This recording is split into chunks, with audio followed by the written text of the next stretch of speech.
Cathulhu Online, Munya. Chapter 11-20. Chapter 11 Cat Dad is arrested. Sorry, Munya. It was too late to apologize. The thug was already unconscious. Another school wall climber guy was enraged. He raised a metal pipe, which he had been carrying with his as a weapon, and swung it horizontally, aiming at Xiao Mao's body. It ended up hitting Xiao Mao's left arm and knocked the phone off his hand. Poek. The biker sensed the feedback impact from the metal pipe. He sneered, believing that Xiao Mao's hand or arm might have been broken at the very least. Betraying his expectation, Xiao Mao only looked at his phone, which had been knocked away and fallen on the hard concrete sidewalk. The touch screen was cracked. My phone, Munya. The biker frowned and stared at Xiao Mao's left arm. There was no scratch wound. It didn't swell or redden because of the impact. Before the biker realized what was going on, Xiao Mao turned around, and a fist came at the biker's lower chin. The thug sensed the impact from below his chin. His jaw felt weird, and his teeth clattered and shattered from the sudden collision. His gum bled, and he accidentally bit the edge of his tongue. The sudden pain overwhelmed him while his vision spun. The water in his brain shook, and he passed out on the spot. After knocking out two thugs from BT Public High School, Xiao Mao scratched his left arm. It stung, but no visible harm was done to his arm. Xiao Mao had a wry smile on his face as he could guess what happened to him. He closed his eyes and thought of the game. A hazy and cloudy status window appeared behind his eyelids. However, Xiao Mao could faintly see a red color bar. The red bar didn't change. It's happening. My 50 VIT is working, but it's not supposed to start working within a day. The average adult's attack power was about 3 to 4 ATK points in game. Combining with a blunt weapon, such as a metal pipe, the value should be about 7 to 10 ATK points. However, Xiao Mao's game character had 25 def points. After the damage calculation, something like 7 to 10 ATK points couldn't decrease his HP by more than 10 per hit. Still, that calculation was for the game. It was not supposed to affect Xiao Mao's real life. Something was wrong. It's happening too fast. Is it because of the UR character or the legendary add-on skill? No, if that's the case, several millionaires would have discovered this secret already, and it would have been on the news. The integration part should have started after the Heavenly Dao patch, not the pre-Landlord patch. As Xiao Mao kept closing his eyes and trying to focus on the hazy blue screens, the game menu slowly faded and vanished. Once Xiao Mao could no longer see anything, his entire body felt numb. His strength slowly left his body, and he felt like a human again. Xiao Mao opened his eyes and looked at the two unconscious men. Fortunately, they didn't explode items like dead monsters in the game. I see. It's only temporary. If no one pays attention, they won't sense the changes. I doubt those millionaire investors are aware of this yet. Xiao Mao searched the bodies of the thugs. He pulled out their wallets and pulled out some banknotes. Then, he put the money in his pocket. It was a custom that players needed to search and loot dead monsters' bodies. Xiao Mao simply followed the norm. There was no such thing as thievery. After securing some pocket money, Xiao Mao picked up his broken phone. Xiao Mao wanted to cry. He bought this phone with his own money, but these thugs ruined it. Secondly, the looted money wasn't enough to buy the latest phone, aka iPhone 69 SEGS model. He turned to the chaotic fight in front of the school. Suddenly, the sound of whistles and police cars' sirens came from outside the school. The cops had arrived. Xiao Mao walked toward the crowd of normal students and blended in, watching the show from afar. Liu Bei and his gang were tackled and pinned to the ground. The cops arrested them and the biker thugs. But as the cops dragged the troublemakers to their custody vans, one of the students pointed at Xiao Mao and yelled, "That guy, too, Mr. Officer. One of those gangsters is hiding here." Xiao Mao glared at the student, wanting to yell, "What's the matter with you? Can you shut up?" Unfortunately, one of the officers heard the voice. He followed the direction of the student and stood in front of Xiao Mao. "Come with me." The police cuffed Xiao Mao's wrists and dragged him toward the front of the school. Xiao Mao sighed. He gave the student a meaningful look. The snitcher wore thick glasses, and he was shorter than average high schoolers. He had that mushroom hairstyle, which attracted bullies. As Xiao Mao looked at the student, he suddenly remembered the guy's name. His name was Cai from Class A, one of the 10 top scorers in the previous exam. He was ranked lower than Xiao Mao as he scored 15 points less. In Xiao Mao's previous life, he didn't know this guy well. However, he heard that all students in Class A had issues with his attitudes of his competitiveness in exam scores. Xiao Mao grinned and scoffed at Cai. He believed that the boy did this to get rid of his competitor. "I see. So, that's how it's going to be? Are you that petty, boy?" Bam! The police officers threw Xiao Mao into a police custody van. As he was the last person, 2 cops entered the van and shut the doors behind them. Xiao Mao looked ahead. He found Liu Bei, Shi Hui, and several thugs in there with their hands cuffed. Liu Bei laughed, "You're not one of the fighters. Why are they taking you? Who knows? Maybe one of your classmates snitched me." "Who?" "Cai. "Oh, that cheeky bastard. But you didn't do anything wrong, though. Don't worry about it."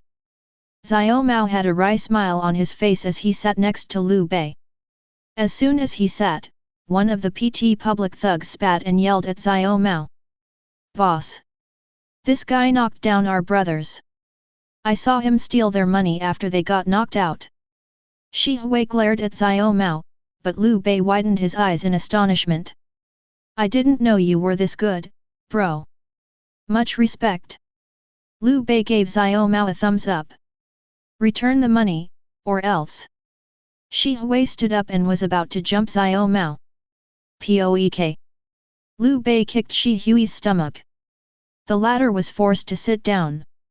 "Sit down, son. The adults are talking. You." The thugs and Liu Bei's men stood up and started kicking each other. The second round started. Fortunately, the officers, who had been sitting at the back of the van, brought out their batons and smacked them. "Pi down." Liu Bei and Shi Hui got back in their seats, but they didn't stop glaring at each other. The other thugs also stared at Xiao Mao. "Hey!" Liu Bei snickered, "Don't worry. I won't let this affect you. Just cooperate with the cops and wait." Police Station, 8:30 p.m. As Xiao Mao, Liu Bei, and Shi Hui had been sitting idly in a separate cell, a police officer walked toward their rooms and unlocked the doors for Liu Bei and his men. "You all got bailed. Get out." Liu Bei smirked and flipped his finger at Shi Hui. Then, he turned to Xiao Mao, "What about him? Why isn't he included? I believed I told my father to include him in the bail." "He's not part of the bail." The police brought Liu Bei's group out first. A few minutes later, the same guy came for Xiao Mao. The police opened the cell door for him. "You, too. Get out." Xiao Mao snorted and walked out of the jail. The officer released the handcuffs and guided Xiao Mao to the front office. He made him sit in front of another middle-aged police officer, who had been working on something on his computer on his desk. The police officer only glanced at Xiao Mao. He sighed and turned his PC's monitor toward him, showing the footage on the live stream of Xiao Mao. Although nobody watched the live stream of Xiao Mao's page, the proof of Xiao Mao's self-defense was there. "Boy! What did you hit them with? A steel knuckle? A rock? A brick?" Xiao Mao grinned, "My bare hands, officer." "Do you have a martial arts background?" "No." "Do you lift? I mean, do you work out?" "Sometimes." Have you ever trained in boxing or taken a self-defense class? I only watched them on YouTube. Open your palms and let me see your hands and knuckles. Xiao Mao opened his palms and let the police inspect them. As Xiao Mao was a hard worker, his hands had light and thin layers of calluses. It was hard in some places, but it was mostly soft. The officer frowned. Normally, this fragile hand would have swelled or turned blue if it hits hard bones. What did you use to hit another guy? Just my fist. Are you sure? Yes. Look, you little shit. I've seen many brawlers. Human hands always suffered some sort of injury every time we hit someone's jaw, forehead, and hard skull with them. They swell, they redden, they turn blue, or they can be broken easily. That's why boxers and martial artists wear gloves to protect their hands. But you, Miao Xiao Mao. How come your hands are still normal? I don't know. Maybe I have 50 VIT points and I have higher HP than average humans. The police shook his head and sighed, kids these days. Always game jargons. Had eyes. Okay, here are the issues, the officer looked troubled. Yes. Xiao Mao smiled. The guy in the clip has to cut off his testicles. His balls were crushed. Xiao Mao's smile became stiff. The second guy got a concussion. His jaw was broken and dislocated, and he lost 12 teeth.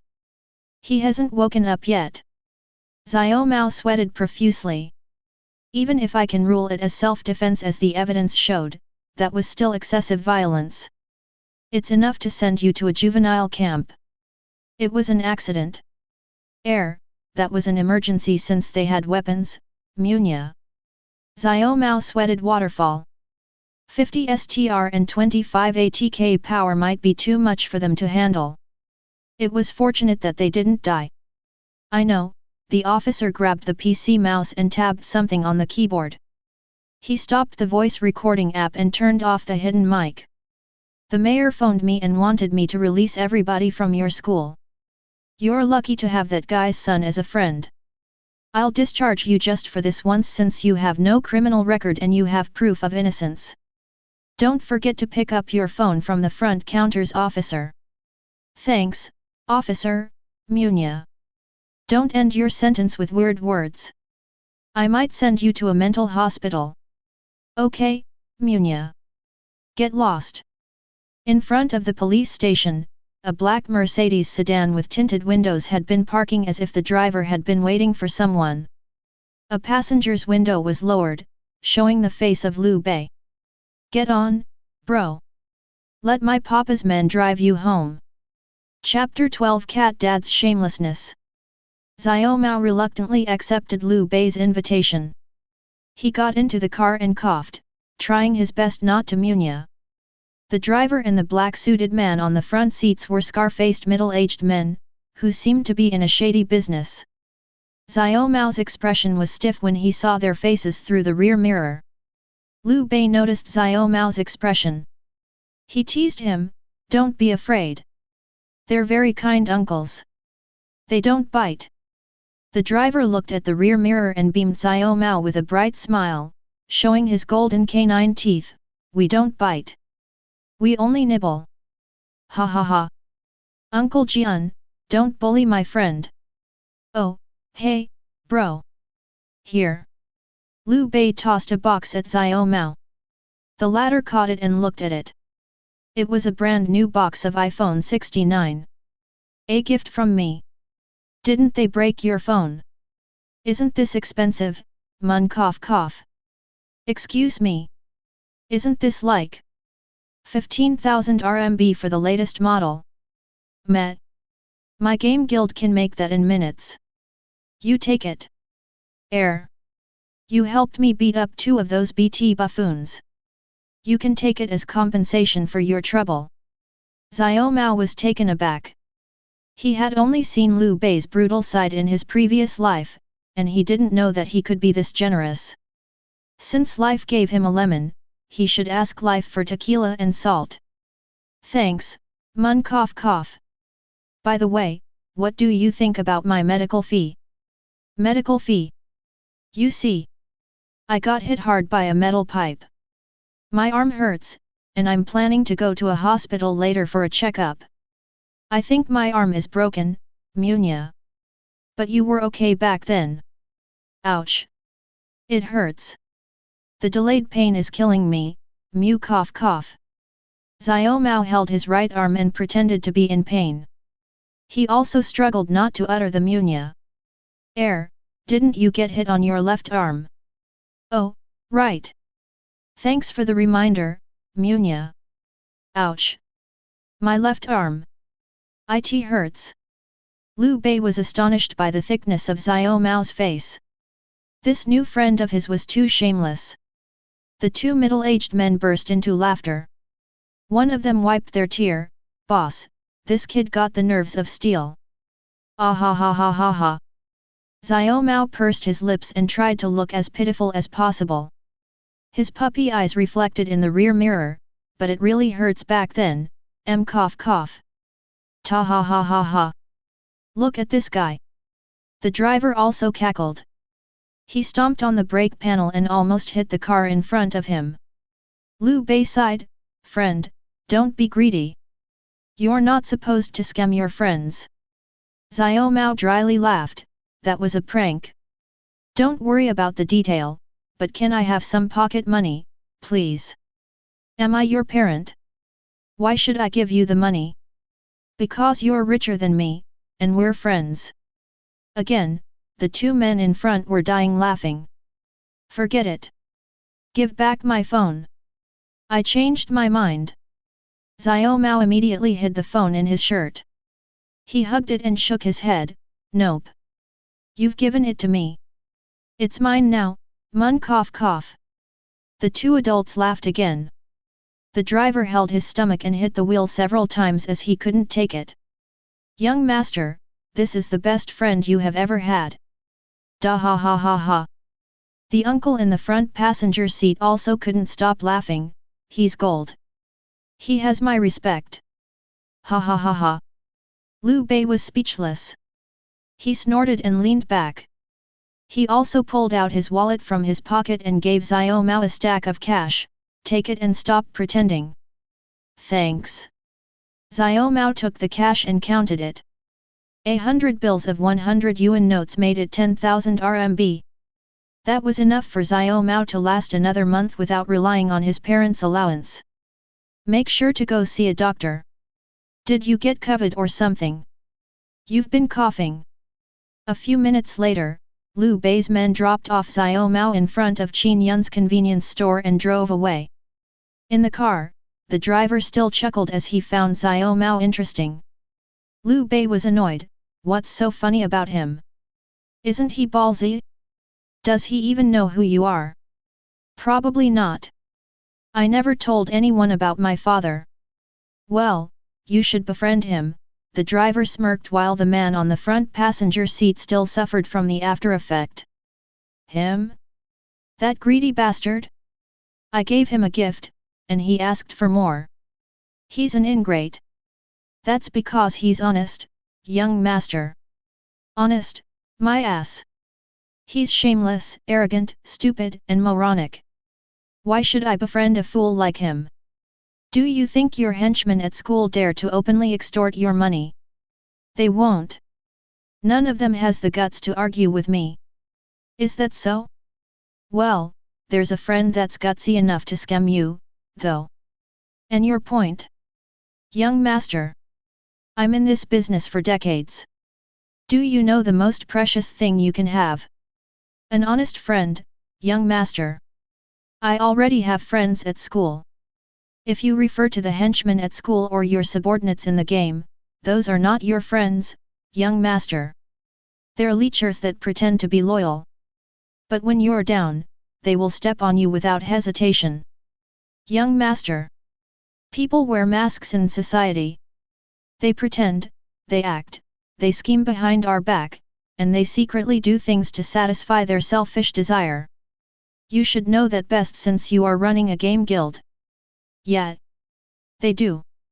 That's my point, young master. Honest people are rarer than virgin school girls these days. And you call that fool honest? He's a scammer. Honest scammer if I must say. He's naive, silly, and funny. But when it counts, he can be courageous, and ruthless. The driver glanced at his friend in the passenger seat.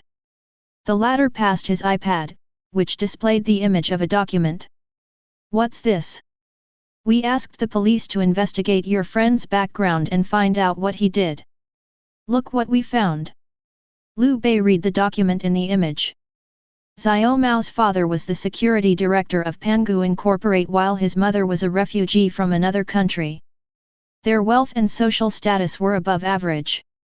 Obviously a low elite class family. Otherwise, how could they afford the private school's tuition fees? Liu Bei swiped the screen to read another page. The next page was the police's investigation detail of Xiao Mao. There was nothing worthwhile. He was just another ordinary student with so-so grades. But then, the police record interested Liu Bei. Excessive violence charge. The passenger seat uncle added, "We're surprised, too. If it wasn't because of the mayor, that brat would have been charged with excessive violence. Wasn't it a self-defense? The two guys that Miao Xiao Mao knocked out are still in the hospital. The first guy's nut busted so hard that the doctors had to cut it off to save his life.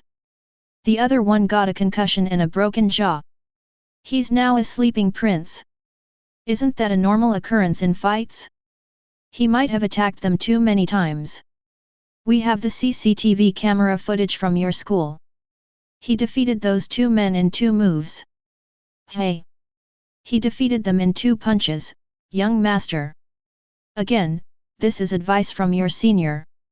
That brat might look like a naive scammer, but he's a starving tiger in sheep's clothing.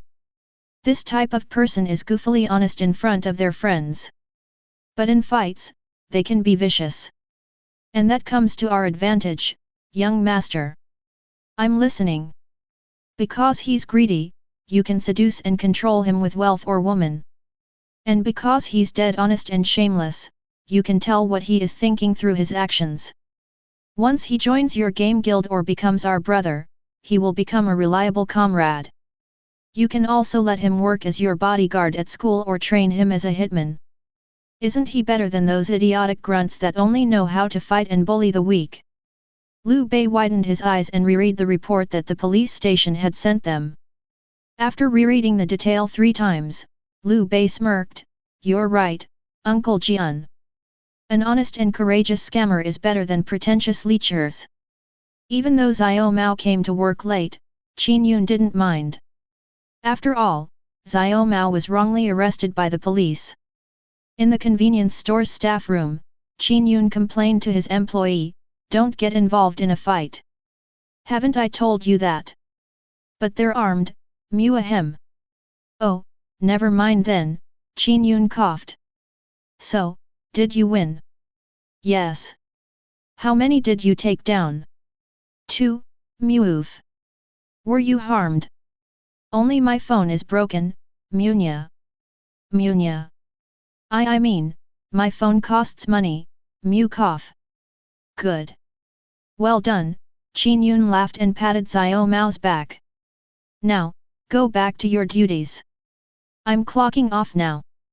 Also, the missing hours will add up to your pay cut." "Munya, Xiao Mao cried. After work, Xiao Mao got home. His parents didn't wait for him. They were already asleep as it was midnight. Xiao Mao greeted the mama cat that he had picked up many months ago. He petted her, "Hi, mama cat, Munya." "Meow." The mama cat rubbed her body on Xiao Mao's leg, leaving her scent on him. As for Muniang, Niangko, and Mir, they surrounded Xiao Mao and stared at his face, greeting him with their eyes. Xiao Mao sat in front of them and petted everybody. Niangko avoided Xiao Mao's hands, but Mir, Muniang, and Mama didn't resist. Muniang simply stared at Xiao Mao's face while the rest of them sniffed him as he carried a new scent from the police station in Liu Bei's car. "Have you all eaten, Munya?" "Munya. Mew. Nia. Mio." The four reacted as soon as Xiao Mao mentioned food. Xiao Mao sighed. He went to the kitchen and gave them dried cat food. Then, he took a bath and returned to his bedroom. It was midnight. Xiao Mao was in his casual clothes. He got in the game capsule. No cat got in his room this time. Xiao Mao also wore new sets of clothes. He sighed and closed his eyes to rest for a moment. However, the game screens were visible behind the eyelids. Words and numbers on the status screen became clearer, but it was still hazy. It showed the symptom that his game character had integrated with his real body. As soon as Xiao Mao could read everything, the process would be completed. And Xiao Mao would be able to import his real-life skills into the game. Vice versa, every status attribute in-game would affect his real body. Xiao Mao bit his lower lips. He didn't know whether to laugh or cry. My life is going to be complicated soon, but this is my choice. It's too late to regret it now. He put on his game helmet and entered the game. Ding! Chapter 13 Cat Dad's Shop. Whoosh! A catopus character manifested from thin air. Xiao Mao appeared where he had logged out from the game. As soon as Xiao Mao got back to the game world, he looked around in confusion. So many players had been gathering here. When Xiao Mao had left, nobody was around since this place was not a good hunting spot for the newbie. It was a stone cliff with nothing but a vast sea and rocks. The players were strange as well. They ignored Xiao Mao and gathered by the cliff. Some of them had been diving into the sea while a few high-level players came with their rafts, fishing boats, rowboats, and speedboats, carrying giant nets as if they were fishermen. Curious, Xiao Mao approached the players and asked them. What's going on, Munya? Why are so many people here, Munya? A human warrior turned around and noticed Xiao Mao. He smiled and picked him up and let him sit on his head. Are you here for a quest, too? Quest, Munya? You didn't know? Yesterday, there was a seaweed outbreak. Everything in the sea around here is covered by seaweed underwear, and it has been mutating low-level fishes. Now, the sea is full of mutated monsters. Xiao Mao started sweating when the warrior mentioned seaweed underwear. The player continued. A few players in the game forums found the source of the underwear seaweeds, and they posted the picture of this cliff. Have you seen the community forum and the world chat? No, Munya. Xiao Mao realized what went wrong. In this game, edible items never vanished after they had been discarded. Instead, they slowly decayed and remained in the environment, allowing smaller creatures or other monsters to consume them as food. However, there was a problem with this system. Sometimes, the discarded edible items developed curses during the decay process. If monsters consumed the cursed food, they became stronger. Creatures and beasts also mutated into savage monsters if they touched the food as well. The dropped items that Xiao Mao got yesterday were mostly edible items. Even though they were underwear, they were made from edible seaweed. As Xiao Mao didn't collect everything, he left them floating in the sea. He had forgotten about them as he was eager to log out. In a shaking voice, Xiao Mao asked the player, An, how is the quest going, Munya? How many fishes have mutated, Munya? It's an event quest. So far, we've found about 2,000-ish units of cursed seaweed. There are still about 2,000 to 3,000 in the sea, but we only need to collect 1,000 more to finish the quest. It should be finished soon. Oh. In case you don't know, everybody in the town will receive contribution EXP depending on our contribution. 1 seaweed is like 1 EXP. You should get as many as you can. Oh, don't eat it or sell cursed items to random NPC. They will become crazy and attack you. If you get one, hand them to the event NPC with gold armor. This mechanic foreshadowed the main story quests, which hadn't been discovered yet. Xiao Mao was reminded of the first main story quests, which started from the clues of the corruptions and curses. Xiao Mao was also aware of the importance of contribution level and EXP. Contribution EXP in this game was hard to earn as it could only be acquired from quest rewards. Many players prioritized earning contribution EXP as level up contribution rank could earn him pact. As the warrior had been explaining, the players on the boats shouted, "No more cursed seaweed here!" The crowd near the cliff whined.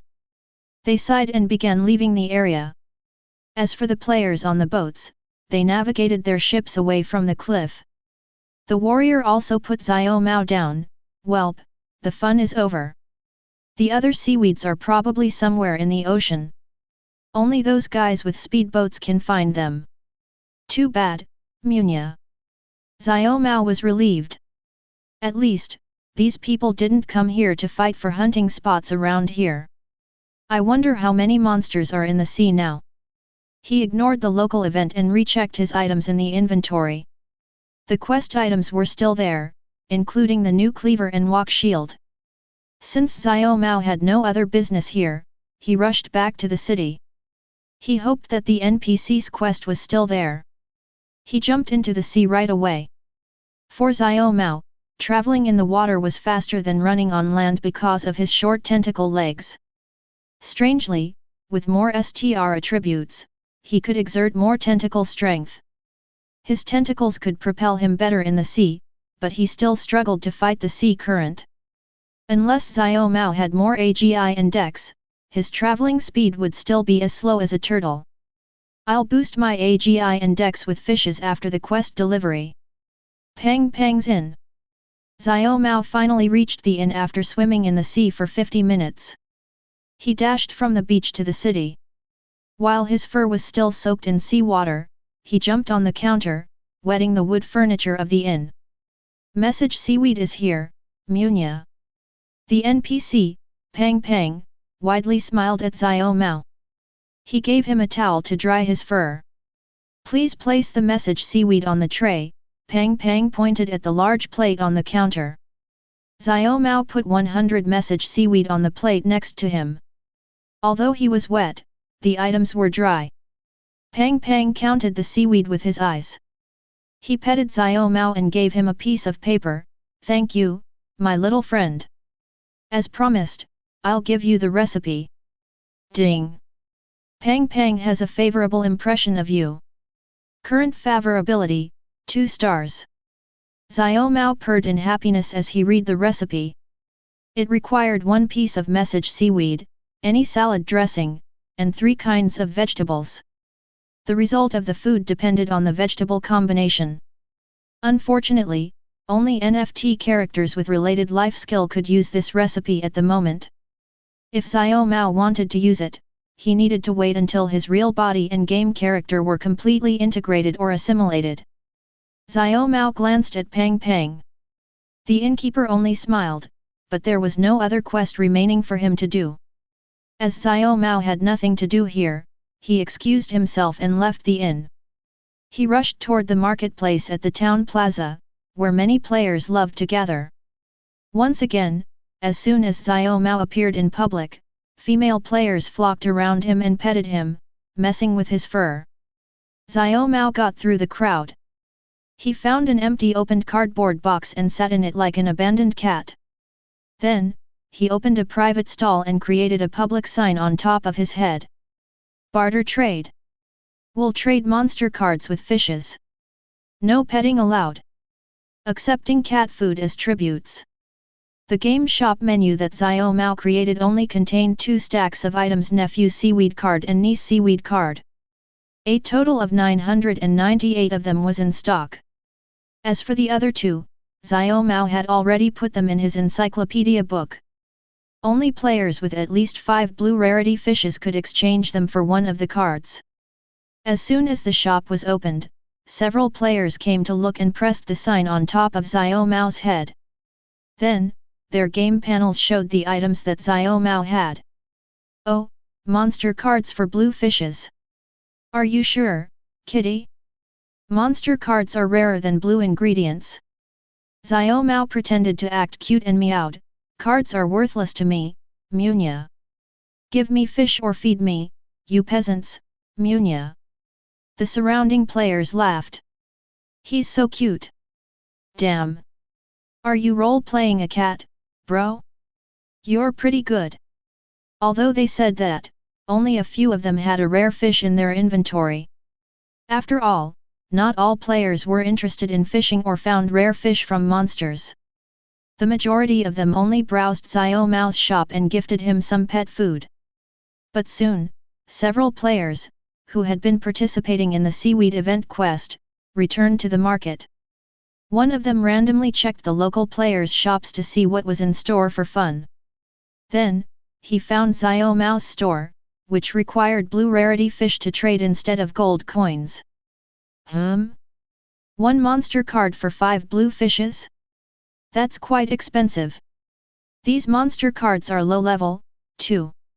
He pondered as he opened his monster encyclopedia book. He checked if he had the monsters yet. Completing monster encyclopedia pages and sets of monsters could give permanent bonus status attributes, traits, and perks to the collectors. The majority of players collected them. The player checked his inventory slot. Oh, I have a few. I'll take 2 of your cards. Ding! Thanks for your patron, Munya. The player giggled and left. He went to his friends, who had been browsing items in the public marketplace. They turned toward Xiao Mao and walked toward him right away. One of the players was a red-skinned archer with a huge longbow hanging behind his back. He also manually carried a net with cursed seaweed on his shoulder. Kitty, are you buying fishes with monster cards? The archer asked Xiao Mao. I only have 2 types of monster cards, Munya.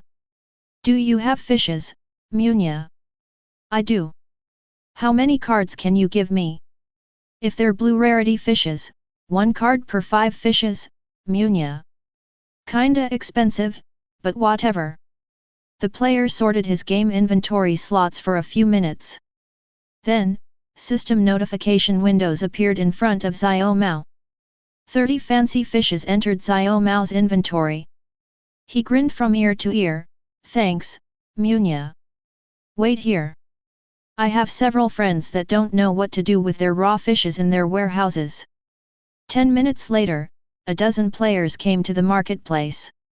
Instead of heading toward the NPC that had been managing the public market, they rushed to Xiao Mao instead. Are you trading cards for fishes? Everybody asked the same questions. If you don't mind low-level cards, do check my wares, Munya. Okay. It didn't take long before they started exchanging their items. Ding! Xiao Mao grinned. Although he knew what they might be doing with the cards, he didn't care. In reality, golden rarity monster cards could be sold easier than food ingredients. Moreover, they were usually sold for 2,000 to 1 million gold coins per card, depending on their levels, difficulty, the monster's strength, and the bonuses from the encyclopedia. In this case, a level 2 monster card like niece and nephew seaweed cards could only be exchanged for 2,000 to 4,000 gold coins each. However, good traders could sell them for more if they ran into high-leveled card collectors or pro gamers, who vied for every bonus status attribute. On the other hand, a blue rarity fish could fetch 1,000 gold coins to 2,000 gold coins on average regardless of their levels. Moreover, as cooks and chefs, players often created their alt characters to fish for their ingredients themselves. Not many players purchased raw fish. Secondly, no one put their fish in the NPC marketplace. Food items could decay and rot if players put them anywhere other than their game inventory slots or premium warehouses, which was the only method to preserve their freshness and quality. Players avoided putting the items in the public marketplace as they might decay before any player could buy them. Thus, they tended to search for players that needed them or let them freeze in their inventory slots. Xiao Mao gave them a chance to release the hard-to-sell items to him at a bargain price. They immediately rushed to him to exchange their worthless fishes that plagued their limited inventory slots for something that could be sold in the public market. So many fishes, Munya. Xiao Mao laughed as he watched the number of fish in his inventory gradually increased. He had more things to eat and increase his permanent status attributes now. Chapter 14 Cat Dad is P2W Whale. While Xiao Mao let the customers exchange their fish with his cards, Xiao Mao leisurely brought out new fish to eat, starting with the goldfish. The taste was weird, mushy, and muddy. It was disgusting. Ding! Goldfish increases VIT? Fine. I'll just use them to grind my skill mastery. Next fish. This time, Xiao Mao brought out a sardine and chewed it whole in glee. The sight of Xiao Mao chewing a fish attracted many players' attention, and they took several screenshots and pictures of him. Ding! Seeing the increase in his status attribute, Xiao Mao meowed in a good mood. Nom nom, give me fishes, you peasant, Munya. Because of his cute voice, more customers and other players came to his shop. A few female players even purchased fresh common fishes and pet food from NPCs and gifted them to Xiao Mao. Xiao Mao happily received every gift they showered him. On the surface, he made a cute expression like an animal in a zoo. But inwardly, he sneered at them. That's right, you peasants. Worship this king, Munya. Ding! Xiao Mao checked the notification panels and confirmed what fish he needed the most. He focused on eating betta, tuna, sardine, and koi fishes to increase his status attributes as highest as possible. While Xiao Mao was at it, he also ate the baby fish that he got from the seaweed monsters to increase his skill mastery. An hour later, while Xiao Mao was waiting for the players to buy all of his cards, he chewed and swallowed the 500th fish in his mouth. Then, he burped. Ding! Xiao Mao frowned. He thought that he could eat unlimited fish with the add-on passive skill. However, he reached the cap of what he could eat in a day. Since he could not eat anything anymore, he closed the shop and checked his current status. Level 1. EXP 2500/100,000. Status attributes. STR 50. Dex 50. AGI 50. VIT 50. Int 50. WIS 50. Allocable status points 25. Combat status. ATK 25 plus 10. Def 25 plus 10. HP 500/500. MP 500/500. Protein from fish, passive, mastery 6.67%. Your status attributes permanently increase whenever you eat rare fishes or rare fish monsters. Current effect: increase any status attribute by 1 per fish. Max 50 points per attribute. Xiao Mao was delighted. He reached the cap that his status attributes could grow at the current skills mastery level. With the extra boost from the raw stats, Xiao Mao believed that he was ready for some hardcore grinding. But first, he needed to practice and get used to the upgraded agility and dexterity. As soon as Xiao Mao jumped to get out of the cardboard box, he accidentally leaped 2 meters high. Munya. Panicked, Xiao Mao wiggled and flapped his tentacles like wings while he was suspended in air. A second later, he fell to earth. The 8 tentacles straightened and pointed toward the ground. As soon as Xiao Mao landed, the tentacles bent and absorbed the fall impact. He suffered no fall damage. It didn't hurt at all. On the contrary, Xiao Mao felt that his tentacles acted like a flexible spring, ready to use the momentum to jump again. Because Xiao Mao wasn't used to the body of a catopus, the tentacles reacted by reflex. They kicked the ground and jumped again. This time, Xiao Mao jumped 5 meters high. Munya. The sudden jump astonished Xiao Mao and the busy players in the market. They looked at the cat. What's he doing? Is he playing? I think he's testing his flying technique. It's weird. How can those small tentacles produce such force? Xiao Mao couldn't hear what everybody was gossiping about. He slowly adjusted his balance and controlled his body in midair. Upon landing on the ground the second time, Xiao Mao negated the fall damage with his tentacles and jumped again. He jumped up 3 meters this time. He managed to control a bit of his strength, but he didn't know to stop jumping. Xiao Mao hopped around the market for 5 minutes before he managed to learn the bunny hop technique. He felt like he played a pogo jumper with his tentacles. Okay. With this, I can travel faster. It's odd, but it's better than running with 8 legs like spiders. Xiao Mao mustered his tentacle strength and jumped with full force. He launched himself 5 meters to the sky and landed on the rooftop of a concrete building. Upon landing, he took a breather and scanned the city on the high ground. This newbie town was one of 100 starting villages. It was located in the far north of a small continent, far from province capital cities and major cities. As the game didn't provide a system map or any guide in-game, he could only inspect the surroundings with his eyes. He also looked at the sky, looking for the North Star and a certain constellation. I'm lucky that I got spawned in the same town as my previous life. But I don't know the exact location of the first world boss to trigger the main scenario quest. I need to find the branch manager of the Adventurer Guild first. Xiao Mao jumped down from the roof and rushed toward the town hall. The town hall was located in the east of the city. It was a luxurious marble building with a round roof and 4 tall towers, which looked similar to a mosque from afar.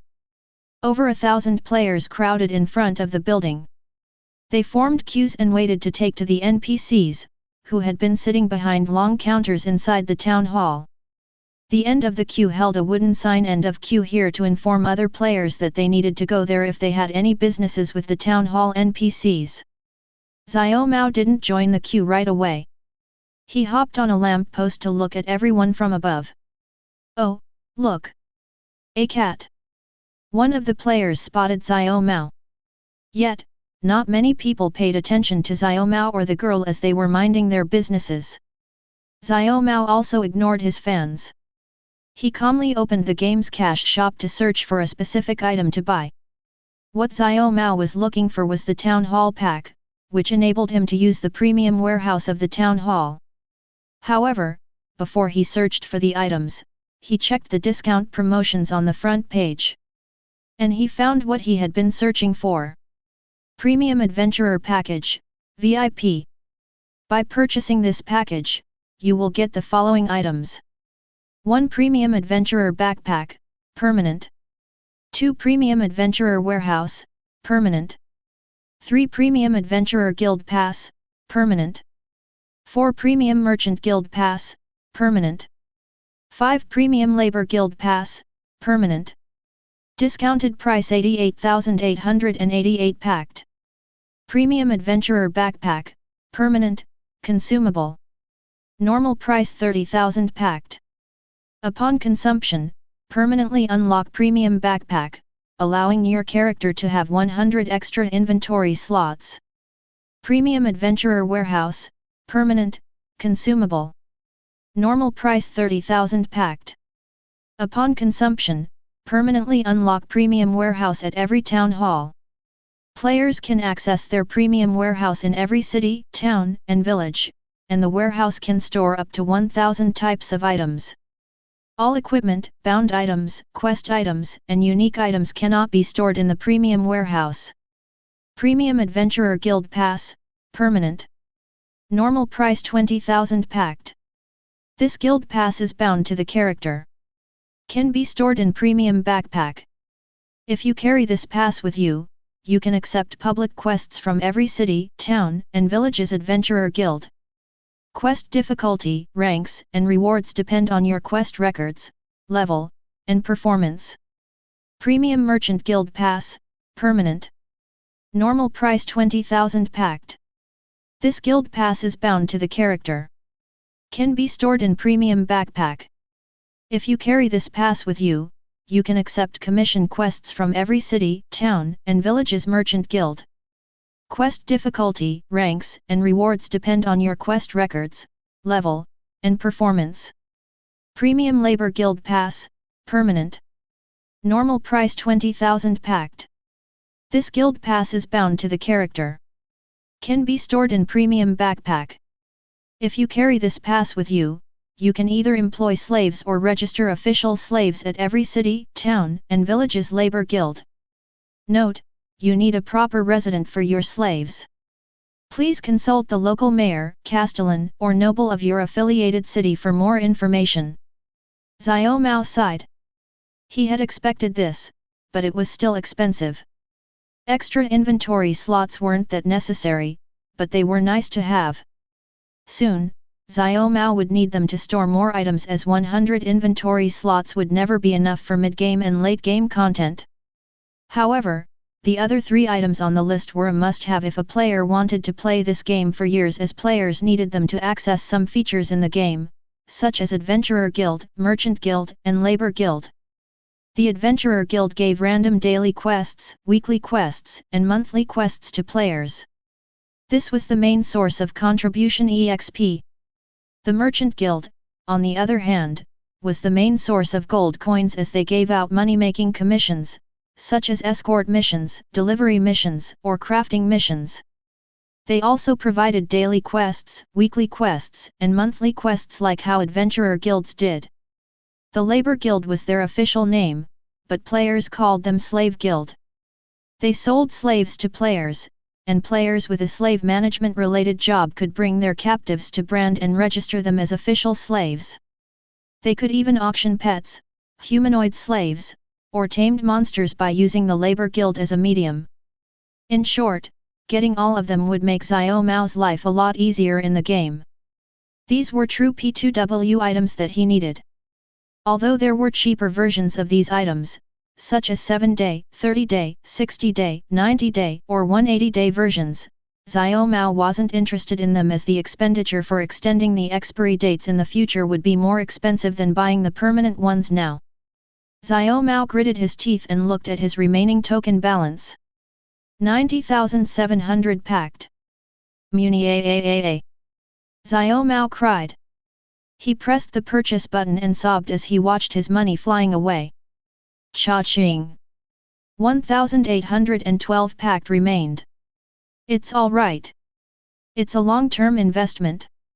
I'll get all of them back soon, very soon.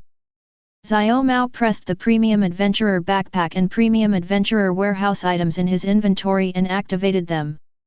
Both items vanished, but the authority of his character was granted. Ding! Chapter 15 Cat Dad's Challenge. Once the preparation was ready, Xiao Mao took a deep breath. What he was about to do was risky. He glanced at a certain item in his inventory. Unidentified Black Stone X1. A strange stone with a mysterious ominous aura. It cannot be identified with regular scrolls of identification. Give it to an expert to find out about its usage. Effect: unknown. Although the detail of the item was hidden, Xiao Mao remembered the icon of this black stone well. In the future, this item would be called Corrupted Spirit Stone. These items could only be dropped from elite monsters, field bosses, world bosses, and dungeon bosses. However, the chance of getting one of these was less than 0.1%, as this item had a deep background. In the main scenario quests that Xiao Mao had learned from the previous life, a chaos demon god purposely spread these corrupted spirit stones to the world to weaken the foundation of Pangu Holy Church and their god. After the truth about the stones had been discovered in one of the main scenario quests, players were divided into 3 major factions. The first faction was the Pangu faction. All guilds, companies, and player organizations that followed Pangu's doctrine considered themselves protagonists or heroes of the people. They fought to cleanse the corrupted spirit stones from the world. Everybody nicknamed this faction Mainstream Faction, as not all players enjoyed playing as a good guy. The second faction was the Neutral Faction. Newbie players were a part of this faction by default, and they didn't have to oblige or follow any rule until they joined an organization. Most craftsmen and non-combatants remained on this side, as they didn't want to get involved in the war between the 2 major factions. The last one was the Evil Faction, which every player and Pangu faction's NPCs treated as antagonists of the game. They served Chaos Demon God, who threatened to eradicate the worlds of Pangu. Edgy players loved them and vied to become one of the servants of the so-called evil god. Xiao Mao vaguely remembered the items as it was one of the main EXP sources for evil factions players. In the past, many necromancers, liches, and players from the evil faction collected these corrupted spirit stones to boost their strength. By holding it in one's hand, the player could slowly absorb the power from the corrupted spirit stone and increase their level and EXP instantly. In addition, it also gradually corrupted humanoid NPCs, beasts, and plants, transforming them into mutated monsters if they were left alone in the wild. Many Order factions players always collected them and offered them to the Pangu Holy Church in local province capital cities. Once purified, the corrupted spirit stone would become a normal spirit stone. The Order factions players could use them to increase their EXP and levels. They also gained contribution EXP by offering the corrupted stones to the church. Xiao Mao had no idea how the first scenario quest was triggered as no player revealed their secrets on social media and forums. He could only rely on the only clue, aka the unidentified corrupted spirit stone in his hand. For now, Xiao Mao needed to travel to a provincial capital city of this northern region to offer this stone to a priest of Pangu Church to identify them. However, to get there, Xiao Mao needed the town passport to pass a checkpoint, which was located between this town and the province's capital. Even though he bought the premium membership of the Adventurer Guild, Merchant Guild, and Labor Guild, he still needed the approval of the town mayor, Adventurer Guild's branch manager, or Merchant Guild's branch manager first. Annoying, Munya. Xiao Mao hopped down from the lamp post.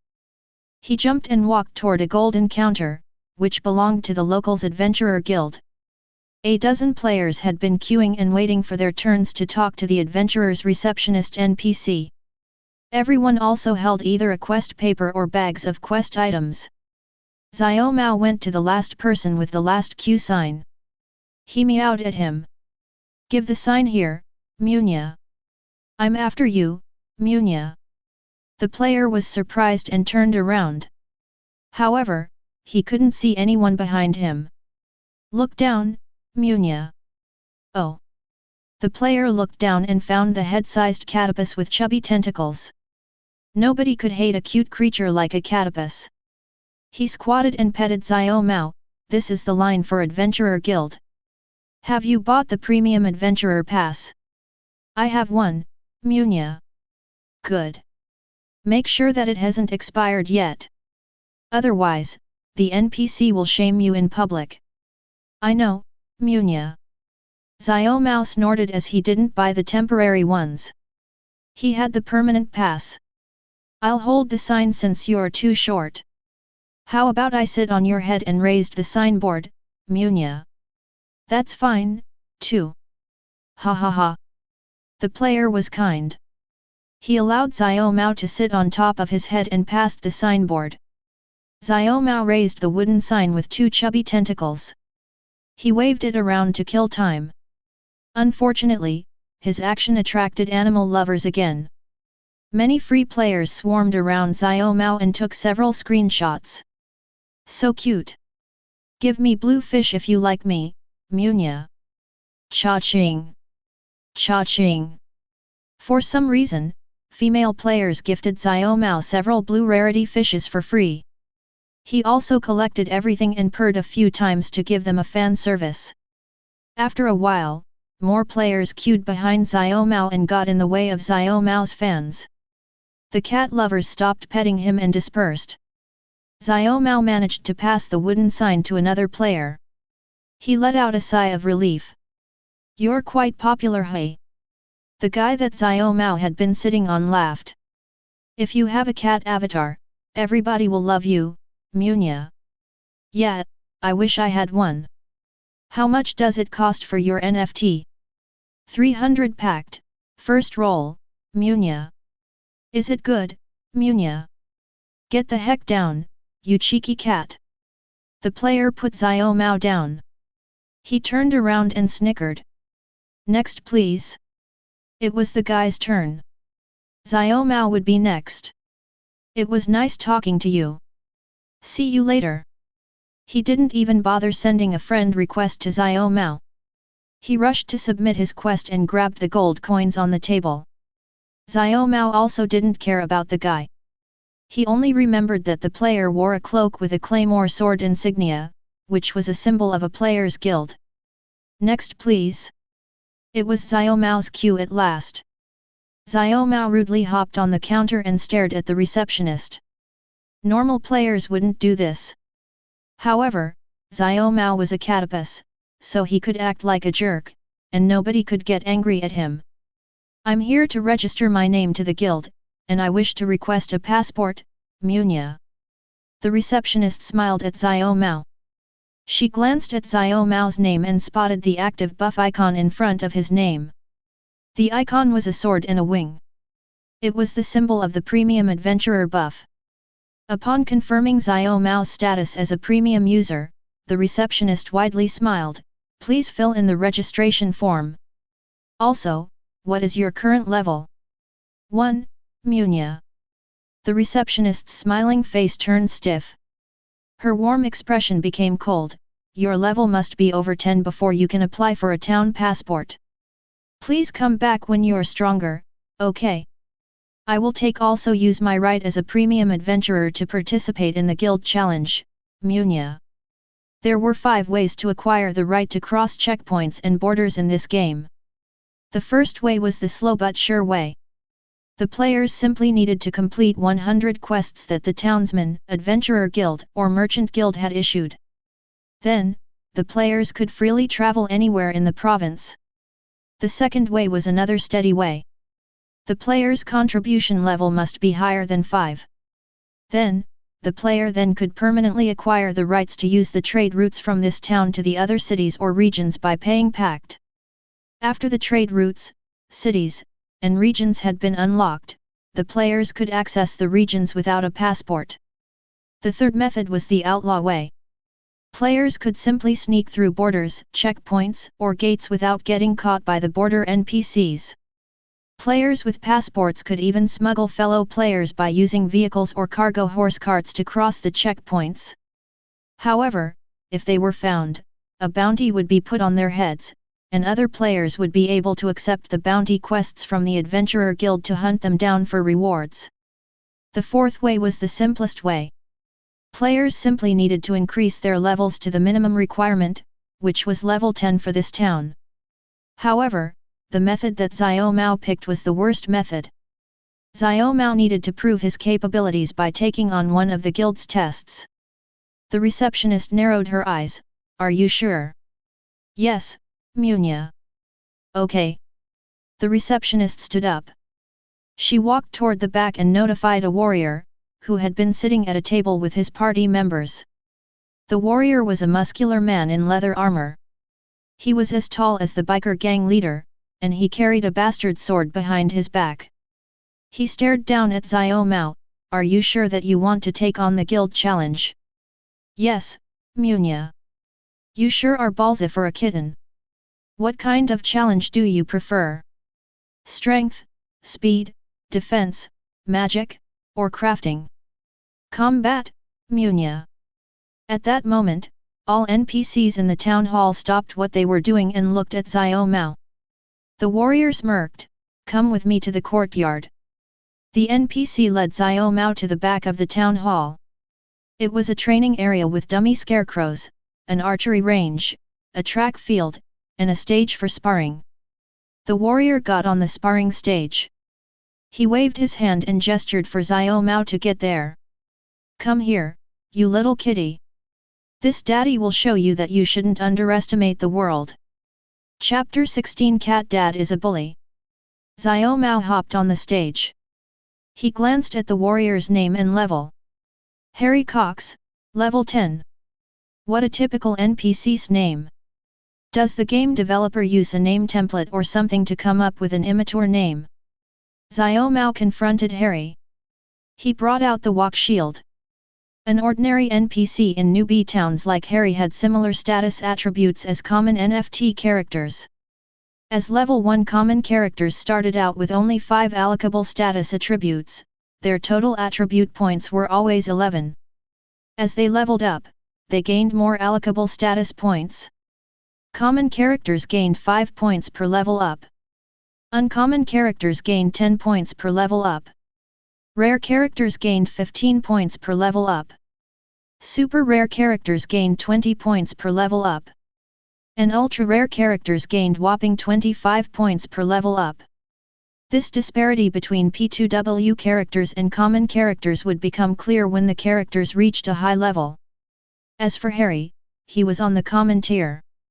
Even at level 15, his total stats was merely 81. Even if he allocated all his attributes to one attribute, he would have one perk at 76 while the rest remained at 1. What about Xiao Mao? He had 50 points in all stats. He had the overwhelming advantage at level 1. Unfortunately, Harry couldn't see through Xiao Mao's status points. He believed that Xiao Mao was a cocky cat. Listen, kitty. Do you know why we stop newbie adventurers from crossing the borders? Is it because of monsters, Munya? Exactly. Our seaside town is at peace because the Pangu Church has already eradicated all dangerous monsters for us. But do you know what happened to other towns and cities? They are constantly attacked by monsters, Munya. Yes. And that comes to my point, kitty. We set this rule to warn the young adventurers like you before you do something stupid, such as rushing into a goblin dungeon, provoking a man-eating slime, and so on. All predecessors before you tried that and never returned. Understandable, Munya. And here you are, a level 1 little talking catapus that wants to go out there and get yourself killed. Why don't you become someone's pet and stay home peacefully? If you want a fish, you can simply act cute in front of some fishermen and they will give you for free.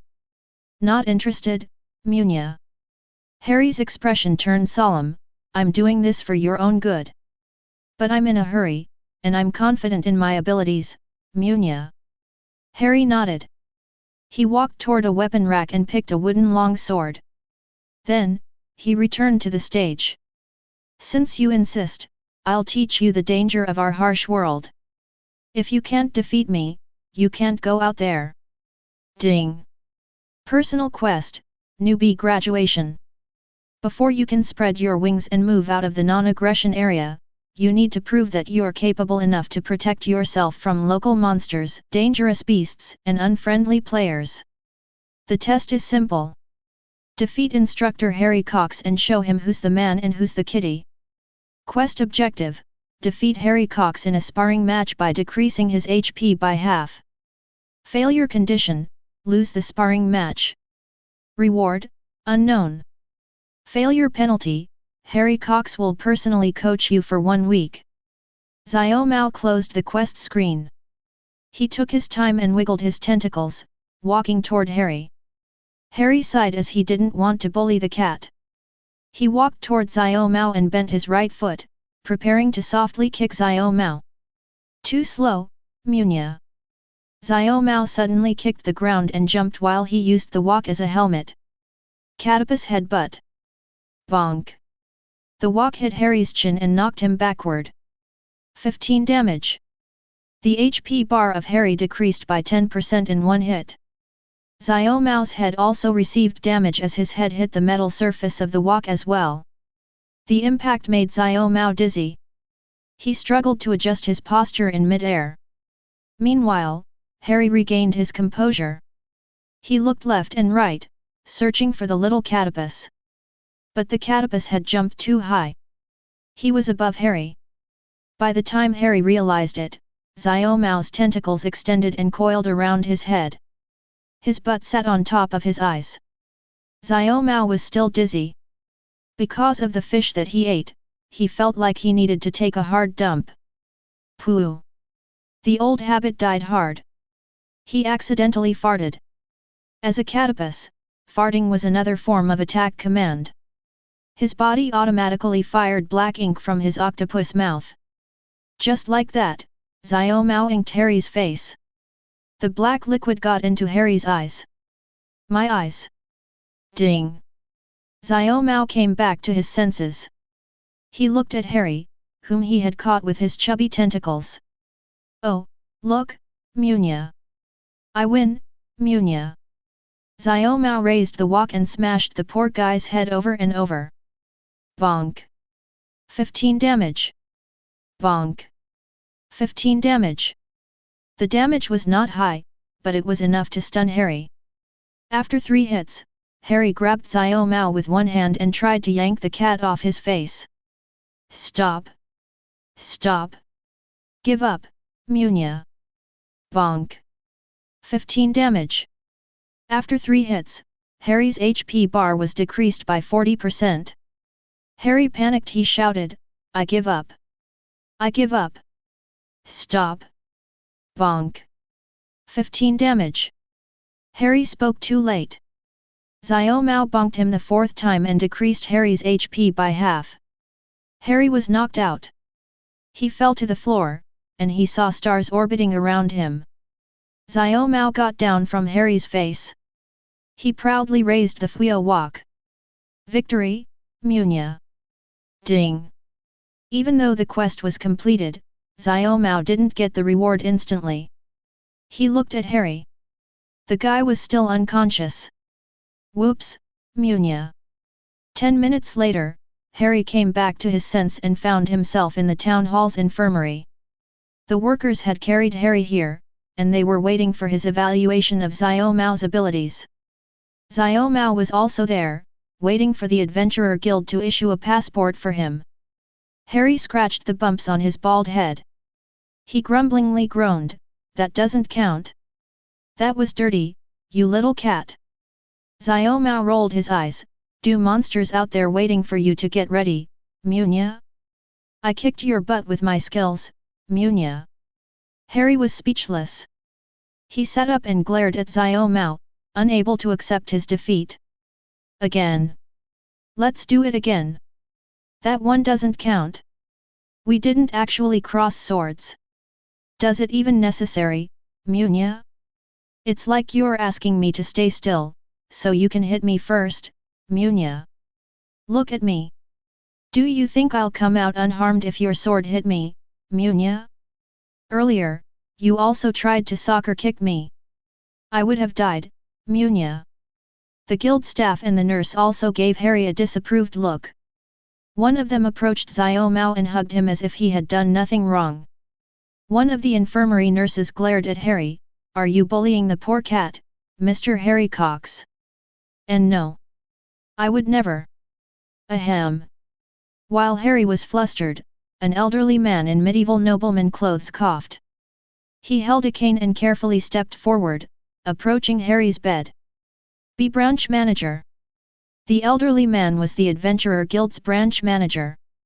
He always stayed in the town hall and took care of miscellaneous documents. However, because of the commotion, he came to look at the troublemaking adventurer. The elder gently smiled at Xiao Mao. I haven't seen a catopus in ages. Hello, there. What's up, Grandpa, Munya? Even your meowing voice is cute. It's a pity that everybody always underestimated people of your race. The elder petted Xiao Mao's head, come with me to my office in the other building. I will issue the passport for you. Thank you, Munya. The guild workers overheard the conversation. One of them rushed to the staff room and brought a wheelchair for their branch manager. The branch manager sat in the wheelchair while the nurse pushed the chair for him. As for Xiao Mao, the elder put him on his lap, going to their guild building together. Adventurer Guild Building. The 3-story brick building was located in the residential district of Seaside Town. Many similar houses looked similar to the guild building, yet the players loitered around here and talked to the local NPCs. This area was a craftsman's paradise in this newbie town.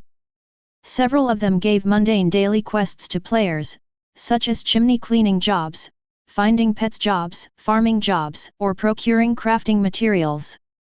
Even some of the master craftsman NPCs lived here. As for the Adventurer Guild's building, they were guarded by 2 NPC town guards.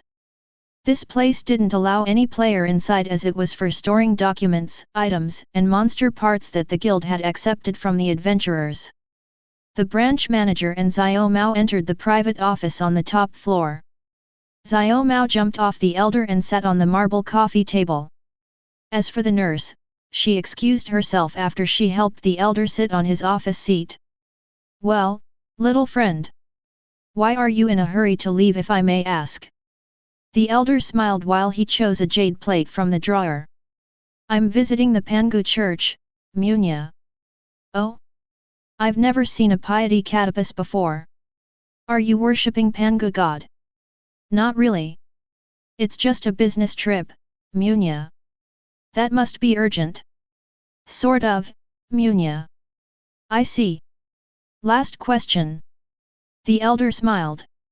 He suddenly brought out a small jewel box and placed it on the coffee table. Then, he opened it. Inside the jewel box was a black stone. The branch manager gave Xiao Mao a meaningful look. "Have you, by chance, seen a similar stone somewhere before?" "Munya." Xiao Mao narrowed his eyes. He sized up the old man again. The old man grabbed the black stone and played with it in his palm. He moved it around on his fingers as if he was a modern magician. "This is one of my collections. I found this precious stone recently, and our guild branch has already appraised it. It turns out that the stone is a treasure that can regress one's age." Xiao Mao secretly reached out for his inventory. Something was not right about this guild branch manager. "Little Xiao Mao. By chance, do you have a similar stone like this? If you have one, I would like to purchase it for 100,000 gold coins." Ding! The guild branch manager, Otto, has offered you an opportunity. You may choose between the following choices. 1. Sell the unidentified black stone in your inventory for 100,000 gold coins. Otto will issue you a passport, and he will deploy a party of adventurers to escort you to the Pangu church at the provincial capital city for you. 2. Haggle for a better price. Result, unknown.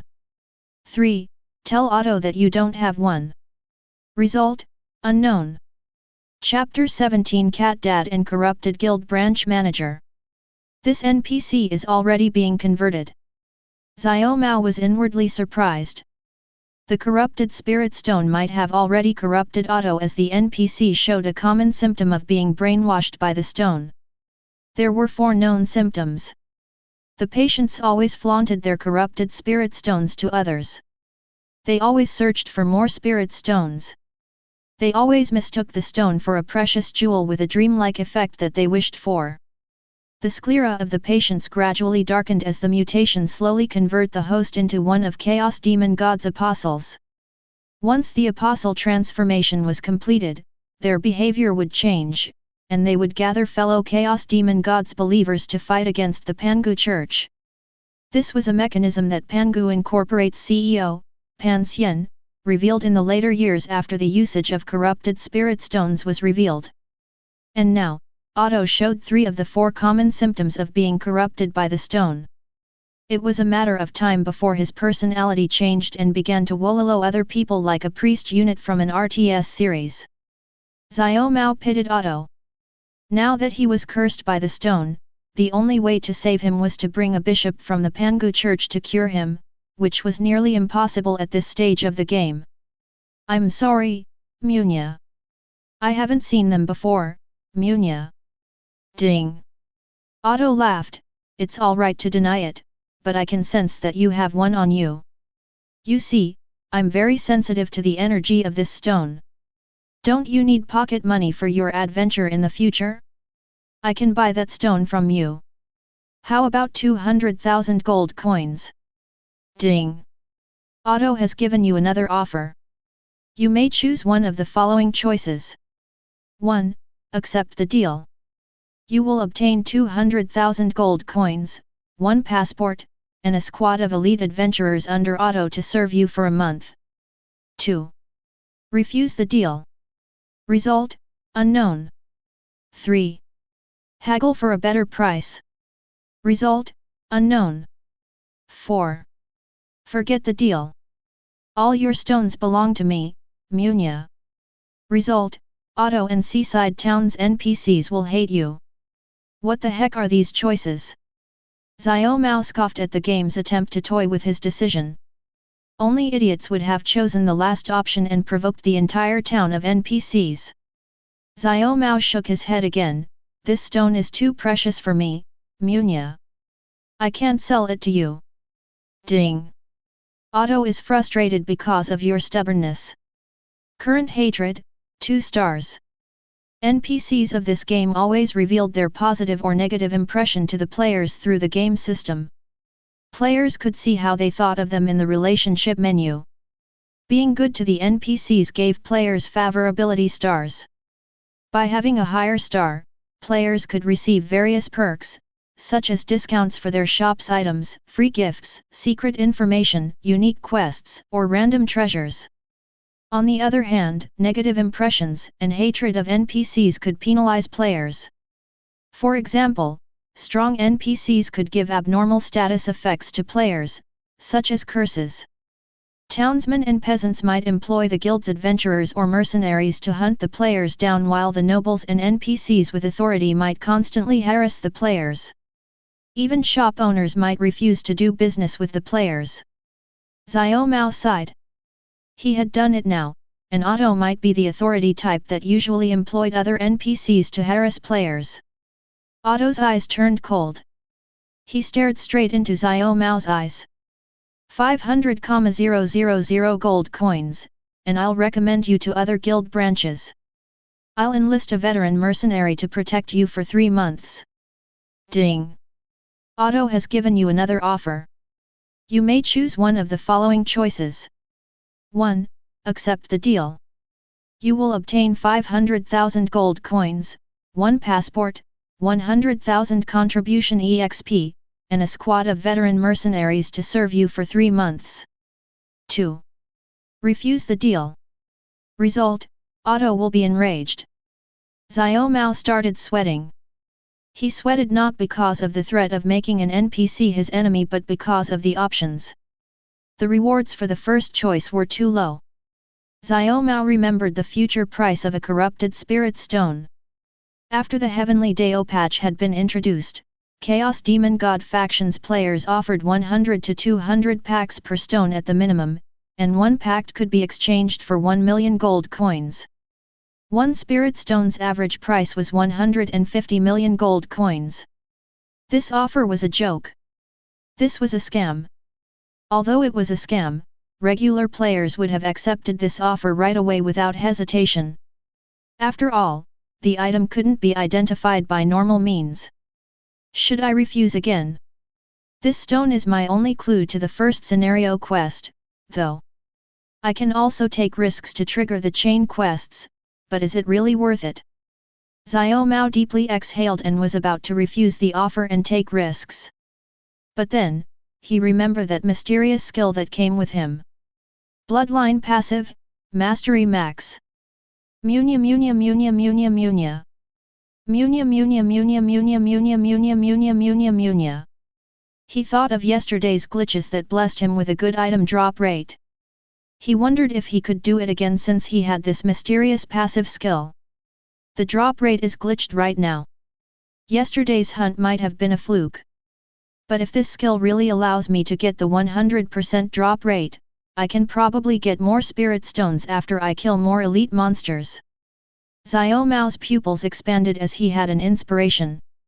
He stopped hesitating. Xiao Mao brought the unidentified black stone out of his inventory.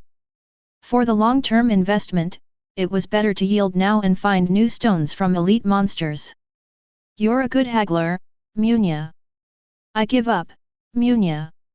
Otto's face changed. He gave Xiao Mao the brightest smile as he snatched the spirit stone from his tentacles. You should have done this earlier, young Catapus. Very well, here. Otto put a jade plate with the town's symbol and a gold bar in front of Xiao Mao. Ding! Otto has a favorable impression of you. Current favorability, 2 stars. Gold bars were treated the same way as banknotes in this world. Instead of throwing 100,000 gold coins at each other during trades, they used gold bars in various sizes as a substitute for gold coins. Even the imprinted number, 500K, was visible on the surface, allowing everybody to recognize its value at a glance.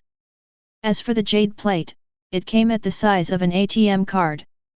Though thicker, it was light and easy to store in a pocket. Unfortunately, Xiao Mao couldn't wear human clothes. He deposited both the gold bar and the jade plate in his game inventory. And lastly, ding!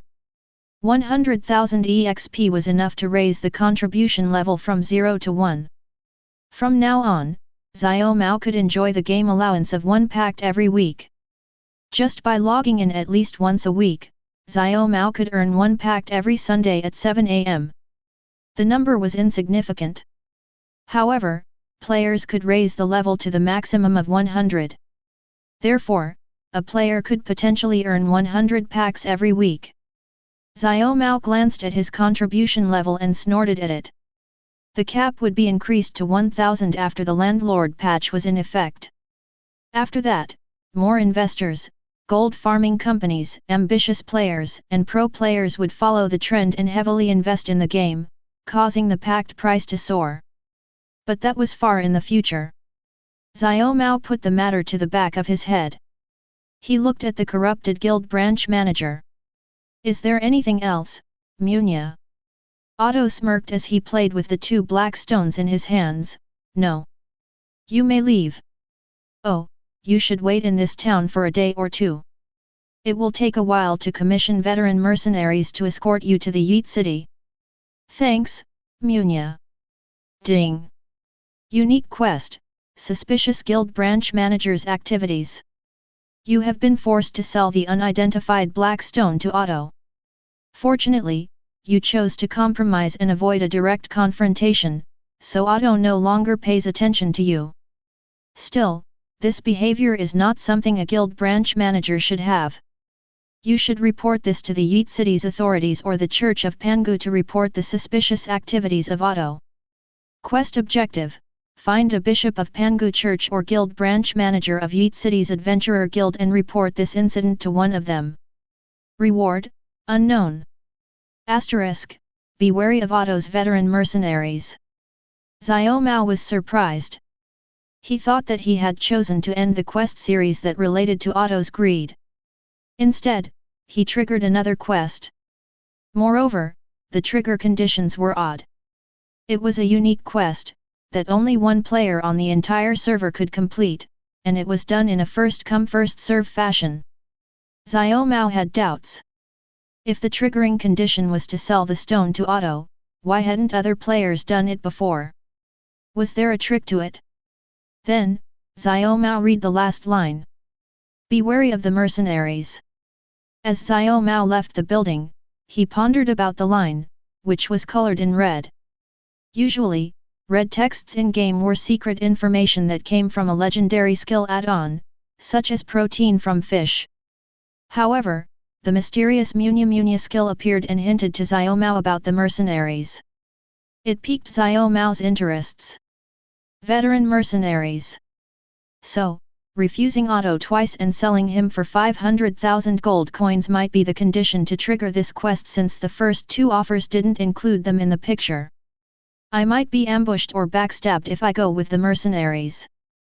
Welp, I don't know what Munya skill is, but thanks for the clue, Munya. Xiao Mao giggled as he rushed toward another big building nearby. The front signboard was easy to read. Labor Guild. aka the Slave Guild. Chapter 18: Cat Dad's Cat Slave. After Xiao Mao left the building, he rushed to the Labor Guild. Xiao Mao found a manor, which was surrounded by tall fences. The front entrance was guarded by a squad of 10 level 20 town guards. Everyone glared at the visitors and the NPCs that passed through the gate as if they were warning them with their eyes not to cause trouble here. Xiao Mao waltzed to the manor. The guards only glanced at the premium icon of a choker and a leash. Then, they ignored Xiao Mao. Not many players visited here as this place didn't provide quests. On the other hand, rich players often came here for business. Xiao Mao entered the building and went to a counter. He pulled out a platinum token from his game menu and put it on the counter. The platinum token was none other than the materialized pact. Xiao Mao still had 1,812 tokens in his game account. As soon as the front counter receptionist saw the token, she smiled at Xiao Mao. "What can I do for you, sir?" "I'm here for a license to own a slave, Munya." The receptionist glanced at Xiao Mao's Labor Guild Premium Pass icon and nodded at him. "Is your contribution level 1 or higher?" "Yes, Munya." After his contribution level had reached level 1, he could begin creating his labor forces or possess a slave. Xiao Mao now could capture a monster in the wild or purchase a slave here to accompany him. But that was not his intention. He had a better way to earn pact through the labor guild. "Please wait a moment, sir. We shall issue you a license right now." "Issuing a license doesn't cost a token. You can keep it." "No, Munya. I'm purchasing a private lodging slot with this token. Get me a room for my slave, Munya." In order to have a slave or a worker, a player needed a place for them to live or rest. The cheapest way was to rent a house or book a room from an inn. However, items of the slave or worker could be stolen by another player or thief NPCs. However, Labor Guild provided secured apartments for slaves and workers for players with a slave master license and a labor premium pass. Players could purchase a room here with pact, and the belongings and items of their workers or slaves could not be stolen by any means. Secondly, by owning a permanent lodging here, players could create their slaves by using their unused NFT characters. That was when Xiao Mao's unused NFT characters came into play. In this game, not only players could use the NFT characters as their primary in-game characters, but they could also be used as support characters. Slaves and laborers worked differently. Slaves were NPCs. Captured monsters, prisoners of war NPCs, criminal slave NPCs, and debt slave NPCs fell into this category. Owners of such slaves only needed to provide them food and necessity for living, and they would move or act according to their preset behavior and personality. Lazy slaves were always reluctant to act or follow orders, while stubborn NPCs might try to flee or escape from players if their loyalty value was low. As for laborers, players did not need to worry about their loyalty as they were fixed at 100%. After all, they were created from NFTs of players. Support characters were also different from alt characters or secondary characters, which players used as shuttles, extra storage, or playable characters. Instead, the support characters acted as semi-NPC characters that would wholeheartedly support the assigned primary character. For example, Xiao Mao could create a new character as a semi-NPC, who would work for Xiao Mao without the need for a salary. He could assign specific tasks to the supporters and let them work automatically while his main character was doing something else in-game. Moreover, support characters continued to work even though the players were offline. They could continue to collect resources, hunt monsters, tend the farms, or even increase their levels. In short, they were game bots that players could use. The contribution level was also a major factor. As Xiao Mao's current contribution level was 1, he could unlock 1 permanent lodging slot for 1 bot. But once his contribution reached level 10, he could unlock 10 permanent slots for 10 bots and so on. For now, Xiao Mao only needed 1 slot for his worker empire. The guild receptionist nodded and took the platinum coin from Xiao Mao. She picked a key from her drawer and put it on the counter in front of Xiao Mao. "Your slave's lodging room is on the 2nd floor, sir. Since you have the premium warehouse pass, we have chosen a room with a magic chest for you." "Thanks, Munya." Xiao Mao grabbed the key and hopped toward the stairs to the 2nd floor. The Labor Guild's building offered apartment-like studio rooms for support characters and slaves. Xiao Mao got a room on the 2nd floor, and his key was written 201. The first room on the 2nd floor. Xiao Mao immediately found his room. He used the key to get inside. Inside was a small 10 square meter room with no bathroom. However, a metal chest was pre-installed at the corner of the room. Xiao Mao opened the chest. Then, A new system menu appeared. Ding! Welcome to your premium warehouse. You may store 1000 types of items here, and all premium warehouses in every city are linked. 1000 slots for premium storage were too small for a veteran player like Xiao Mao. He clicked his tongue as he knew that it wouldn't be enough after a month of gaming. Xiao Mao checked his in-game inventory. Newbie Healing Potion, 20 HP, 100. Cat Food Package 951. Cat Food Cans 405. Smelly Seaweed 1000. Stock of Seaweed 1000. Message Seaweed 900. Premium Message 1000. Niece Seaweed Card 250. Nephew Seaweed Card 250. Message Seasoned Baby AU 320. Message Seasoned Baby Mackerel 320. Goldfish 353. Sardine 801. Tuna 110. Betta 476. Koi 500. Seaweed Rice Sag 100. Fuyo Message Package 10. Fuyo Rice Cooker 1. Fuyo Wok Shield, Def 10, 1. Fuyo Cleaver, ATK 10, 1. Message Seaweed Salad Recipe 1. Xiao Mao put the unnecessary Fuyo Rice Sags, Rice Cooker, Fuyo Message Packages, Premium Message, the recipe, and Message Seaweeds in the chest. He kept the rest to himself as he might need them. All fish and cat food were stored in his premium inventory slots. Tradable monster cards, healing potions, and equipment went to his character inventory slots. Just like that, Xiao Mao got rid of useless items. Then, he sorted his inventory to make his character inventory and premium inventory more orderly. Xiao Mao glanced at the small icon of a trash bin next to the premium warehouse. This icon was a quick exchange bin, which converted the value of items into gold coins automatically. Xiao Mao moved the 1000 smelly seaweeds and 1000 stalks of seaweed to the trash bin right away as they could only be used as food for low-grade monsters, which Xiao Mao didn't need. Ding! It ain't much, but it's an honest work, Munya. Once everything was ready, Xiao Mao closed the warehouse and navigated to the contribution menu, where more details were shown here. Contribution level, 1. Packed weekly income, 1/100. EXP, 10/160,000. Active support characters, 0/1. Lodging slot used, 0/1. Authorized accessible trade routes, 0/0. Authorized accessible regions, 0/0. Authorized accessible cities, 0/0. Available NFT characters, 961.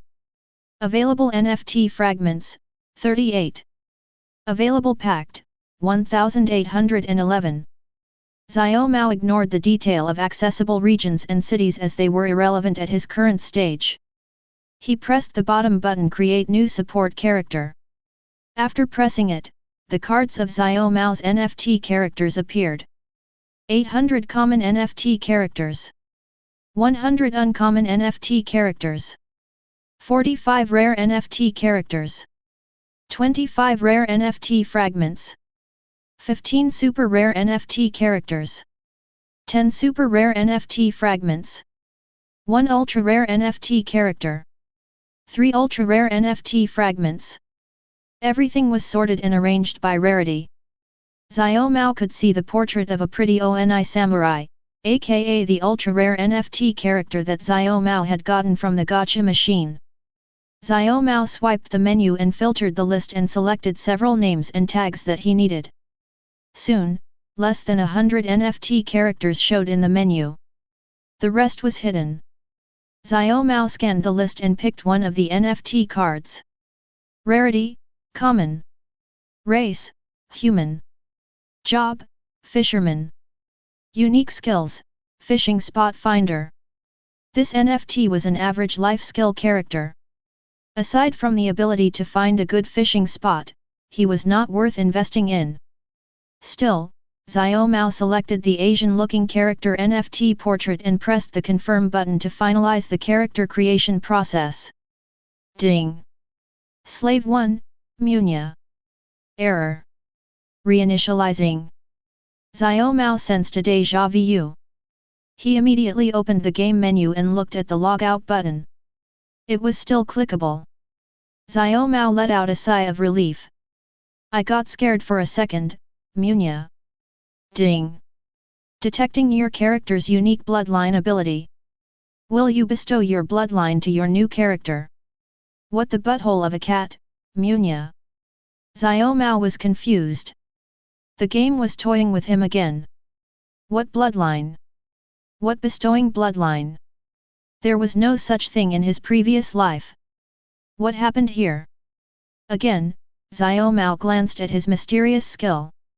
As the only comprehensible detail was its brief description as a passive bloodline, Xiao Mao could only relate this error to this skill.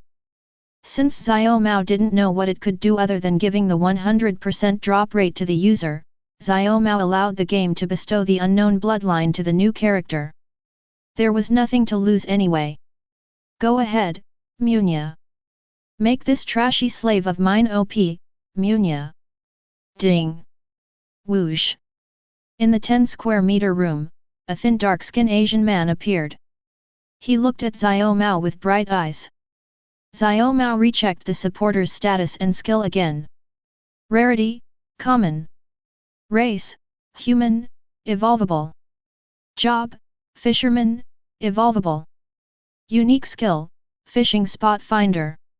Racial skill. It really appeared. Also, the character's detail changed. It was now an evolvable character. Unfortunately, after this NFT had been activated, it was bound to the user. Xiao Mao couldn't sell this character to the market anymore. Otherwise, he could have started a new business by bestowing the bugged skill to the NFTs. Xiao Mao had so many ideas about how he could exploit this supporter because of the bugged 100% drop rate. He began to jot down the thoughts. Soon, he came up with a brilliant plan. A bot with a passive skill? This might work. I was planning to make you auto-fish somewhere around here, but I changed my mind, Munya. Come with me. I'll make you the legendary fisherman, Munya. Chapter 19 Cat Dad's Dungeon Diving, 1. Xiao Mao looked at the support character and nodded in satisfaction. Then, he operated the trade menu and gifted the character 2,000 gold coins, which he had earned from selling trash items. Follow me. Slave 1 blankly nodded. Then, Xiao Mao led his first slave out of the building. Both of them went to a shipyard, directly north of the town. The shipyard was a rundown dome on top of a pier. Many carpenters and shipbuilders had been busy working on their new wooden fishing boats. Xiao Mao hopped toward a clerk NPC, who had been fiddling with an abacus. I'm here to buy a fishing boat, Munya. Ding!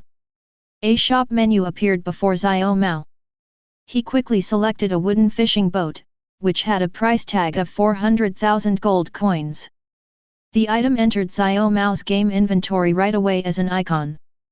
However, Xiao Mao hadn't finished shopping yet.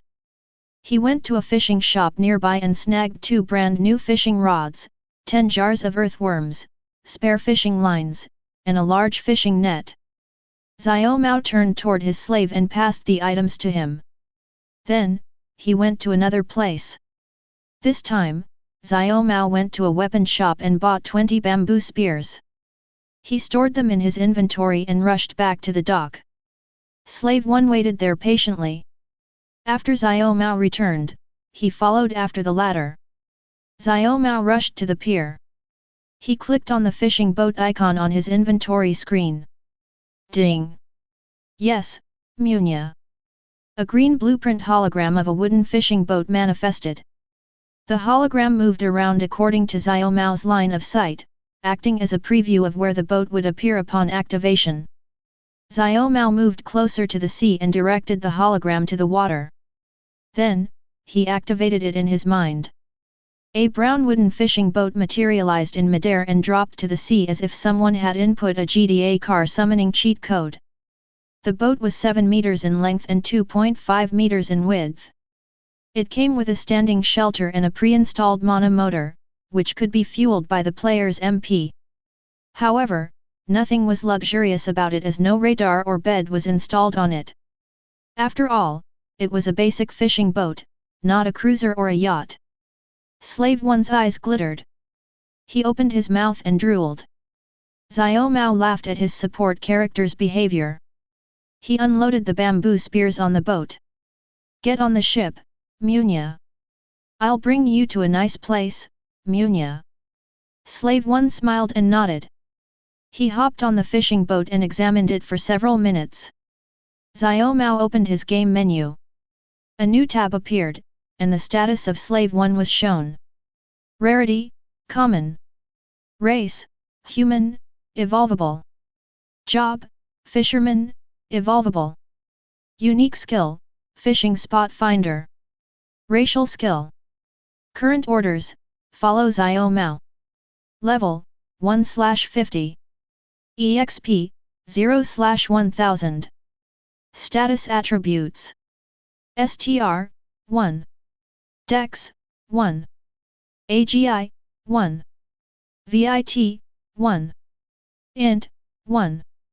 WIS, 1. Allocable status points, 5. Combat status. ATK, 0. Def, 0. HP, 10/10.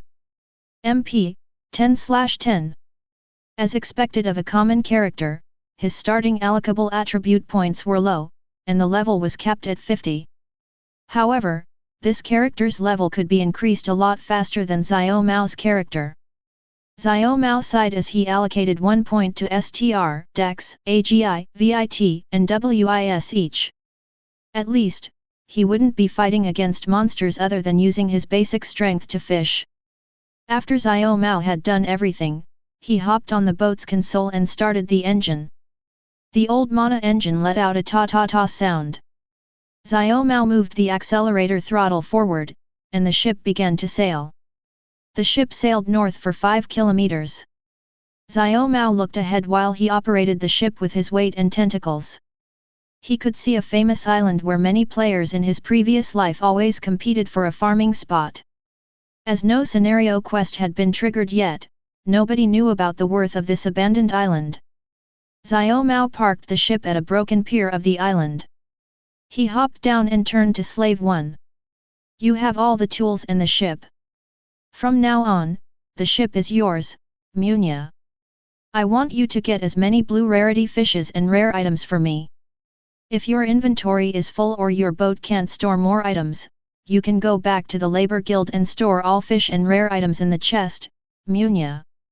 As for the rest, sell everything and use that money to restock your weapons and baits, Munya. Oh, focus on fishing around this island.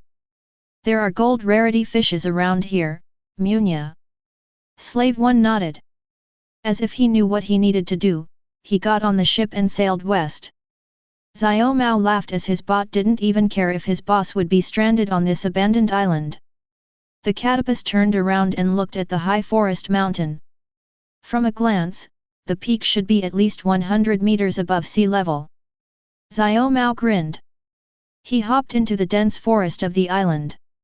Even though no road existed here, Xiao Mao strolled through the thick bushes and dense plants as if he had been here 1,000 times in the past. In 5 minutes, Xiao Mao stood in front of a cave, located on the top of the mountain. A totem of human skulls was placed in front of the cave while several dirty clothes were made into banners. Scratch marks and dried feces of animals were everywhere nearby. No matter how Xiao Mao looked at it, it was a gnoll dungeon, one of the low-leveled monster dens in the game. However, that was not the case here. This cave of gnolls was a disguise as there was another hidden main scenario dungeon underground beneath the mountain. The average level of the local monsters in the cave was 20 while the boss monster's level was 30. However, the gnolls always moved and hunted in packs, and every pack had at least one elite monster as the pack leader. Most players came here with their party members as the gnolls were too difficult for solo players. But if the players could kill the boss, they had a small chance of obtaining a quest item, which was required to unseal the secret dungeon below the gnoll dungeon. And that dungeon hid countless level 30 to 50 elite monsters there, which made this place so popular. Everybody could grind here from level 20 to 50 without the need to search for another grinding spot, so players with common NFT characters used this place to grind their characters to the max level and farm some blue-named items to sell for pocket money. Here we go. I'm be grinding here for those spirit stones. Xiao Mao walked toward a pile of dung. He closed his mouth and scooped them and smeared it on his body. It smelled disgusting, but it was a surefire way to not get swarmed by the packs of dog-like humanoid monsters. Xiao Mao picked a few pieces of rock and put them in his inventory. Then, he strolled into the cave. Ding! You are the first to enter this dungeon. Please select one of the following rewards. Xiao Mao only glanced at his notification panel and picked choice number 3 right away. Ding! Will you announce your discovery to the global server? You will obtain a rare weapon summoning ticket as a reward. No, Munya. Also, hide my name as well, Munya. Xiao Mao would have been a fool had he publicized the existence of this dungeon to the world. A good grinding spot like this would have been overrun by top guilds and greedy gold farming companies instantly, and Xiao Mao would have been kicked out of the dungeon. Even though the system message said that Xiao Mao had chosen not to disclose the dungeon to the public, the game suddenly sent an announcement to every player on the server. Ding! An anonymous player has discovered a new dungeon. The detail and the location are classified. Xiao Mao scoffed and entered the dungeon. The cave was pitch black. Unless the player could see through the dark or bring a source of light, they wouldn't be able to see anything in here. This was when a catapus like Xiao Mao could display its hidden potential. Most monster NFT characters came with the night sight ability, but it was never shown in the status menu as a racial passive skill. There was an exception. A few races, such as vampires, werewolves, and demi-humans, had different versions of night sight passive skill as their racial abilities due to the extra perks. For example, vampires had infrared eyes that could see the heat of players or mammal creatures through walls, but it wouldn't work against spirit monsters or non-mammal creatures. Werewolves could see and sense everything in a radius of 100 meters as long as they were injured or wounded. But they could only see things in green, including the daytime. As for Xiao Mao, his pupils worked the same way as a night scope. When there was no light, Xiao Mao saw everything in grey as his eyes produced the light for him.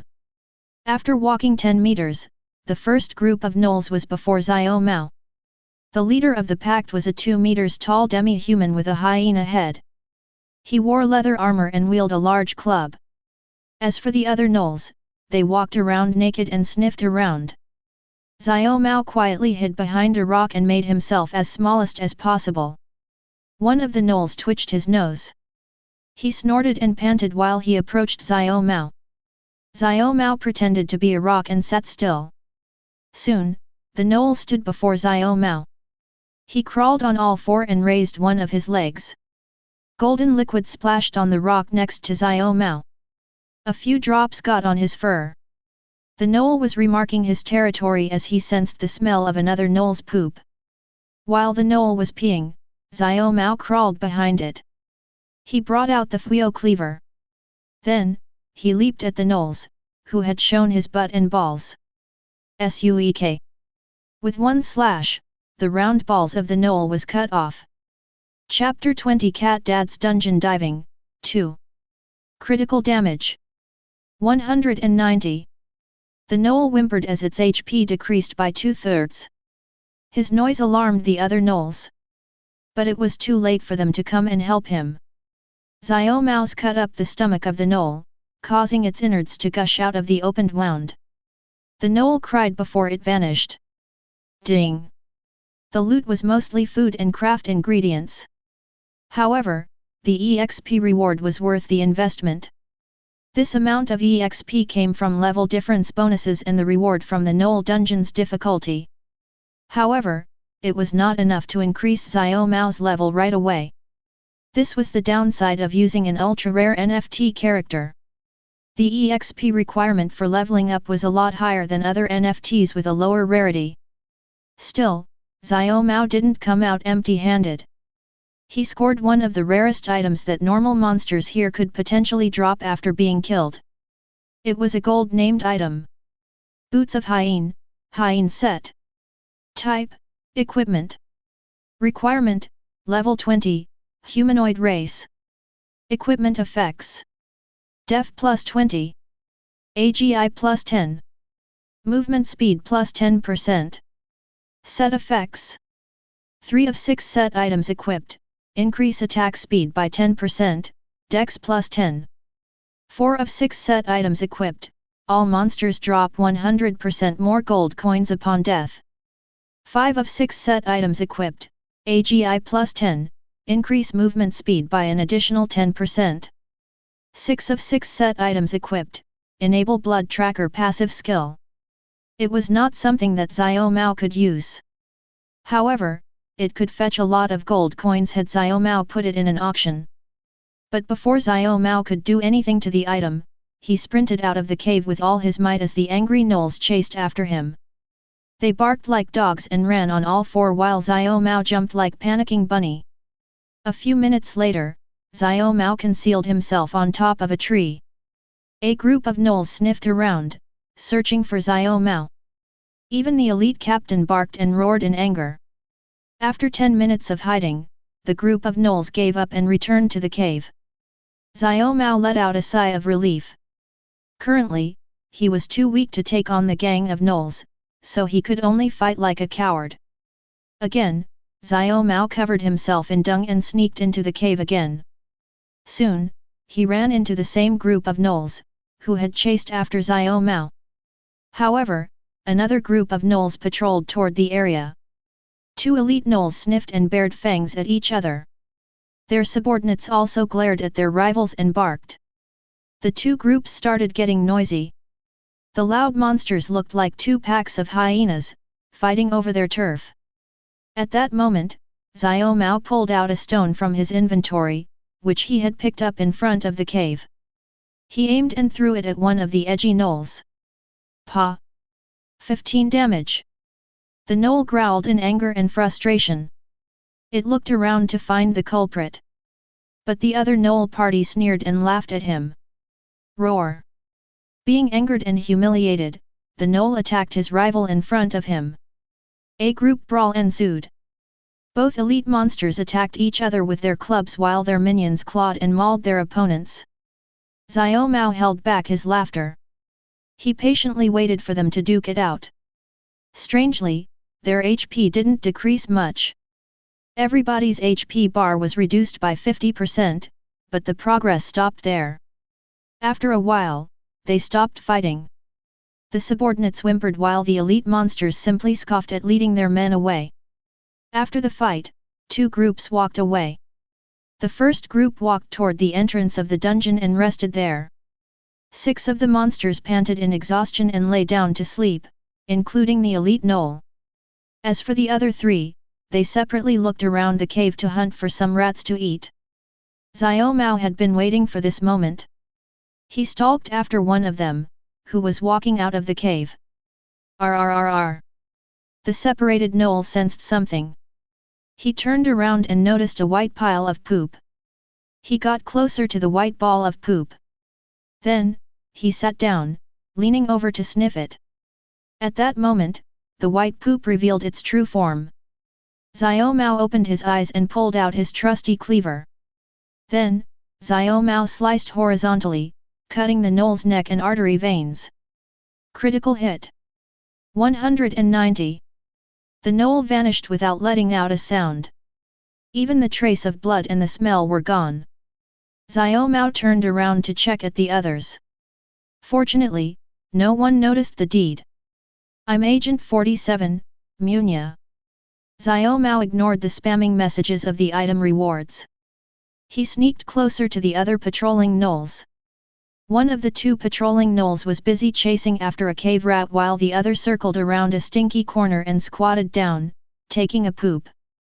Xiao Mao crept closer to the one pooping. While the nasty thing came out of the gnoll's butt, Xiao Mao hopped on its back and chopped the nape of the gnoll. Critical hit. 190. As its HP was left with 50% after the brawl, Xiao Mao's critical hit was enough to kill it in one blow. He rushed to a cover as soon as the gnoll vanished. But it was too late. The elite gnoll suddenly sat up because it sensed the blood scent of its subordinates. It howled. Time to bail, Munya. Again, Xiao Mao ran for his life as the pack of gnolls woke up and chased after him. 20 minutes later, the gnolls stopped searching for Xiao Mao and returned to the cave. Xiao Mao sighed. He grumbled as his hunting method wasn't very efficient with his current level, strength, and equipment. He had the urge to put all his allocable attribute points to STR and increase it to 75 to increase his damage output or AGI to increase his running speed. No.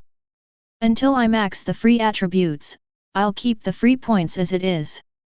In order to maximize the status points, Xiao Mao planned to increase all stats to 200 with protein from fish skill first.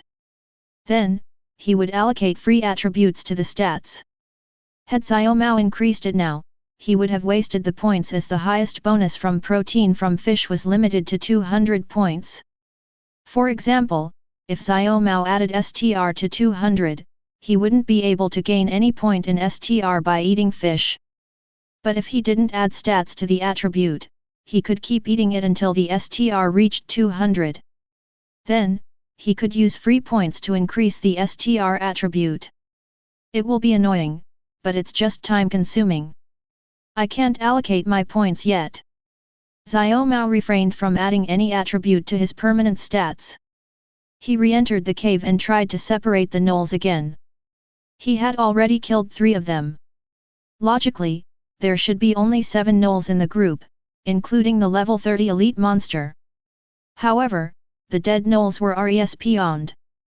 The group of 10 moved around together once again. Xiao Mao clicked his tongue as the dungeon's mechanic was different than field monsters in the wild. Wild monsters would never respawn unless 1,000 of them were killed.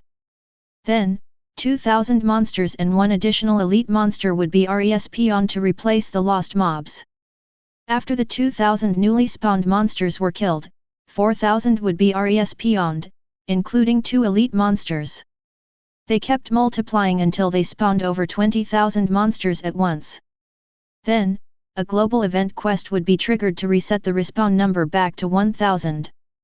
On the other hand, dungeons repeatedly spawned monsters after they died for a few minutes. Unless the elite monster was killed, the group of monsters would continue to come back to haunt the players. Still, elite monsters always reappeared after an hour. The same as the field monsters, the number of spawned elite monsters and normal monsters would multiply. The highest number of newly spawned elites was their level. A level 30 elite gnoll could only multiply up to 30. After all 30 were killed, the number would remain the same until no player could kill all of them within a day. If such a case happened, a dungeon break would occur to encourage players to clear the dungeon. And once the dungeon's final boss was killed, everything would be reset to the default number. At a glance, the system encouraged players to form a party to hunt many monsters together to prevent mishaps and dangers. But Xiao Mao knew that it wasn't the case here. In the future, once Heavenly Dao patch came into play, this mechanic would become a nightmare for common players and a wet dream for the Supermen and elite players. Xiao Mao stared at the newly respawned gnolls. They still behaved the same as usual, but their HP bars were full. As for the others, their HP bars slowly recovered as they regenerated their health back every second. Again. I have to repeat this until I can eliminate the level gap penalty. Once my level catches up to the dirty gnolls, I can start fighting them properly. Xiao Mao hid and waited for the gnolls to repeat their patrol route. After waiting for 20 minutes, the gnolls ran into the same patrolling unit again. And once more, they bore fangs and snarled at each other. Xiao Mao threw the rock at one of them again. Bark bark. As soon as the rock hit, they fought among themselves. Xiao Mao inwardly sighed as he patiently waited for them to stop fighting and go back to rest. After that, he would repeat everything that he had done up until now. The grinding continued.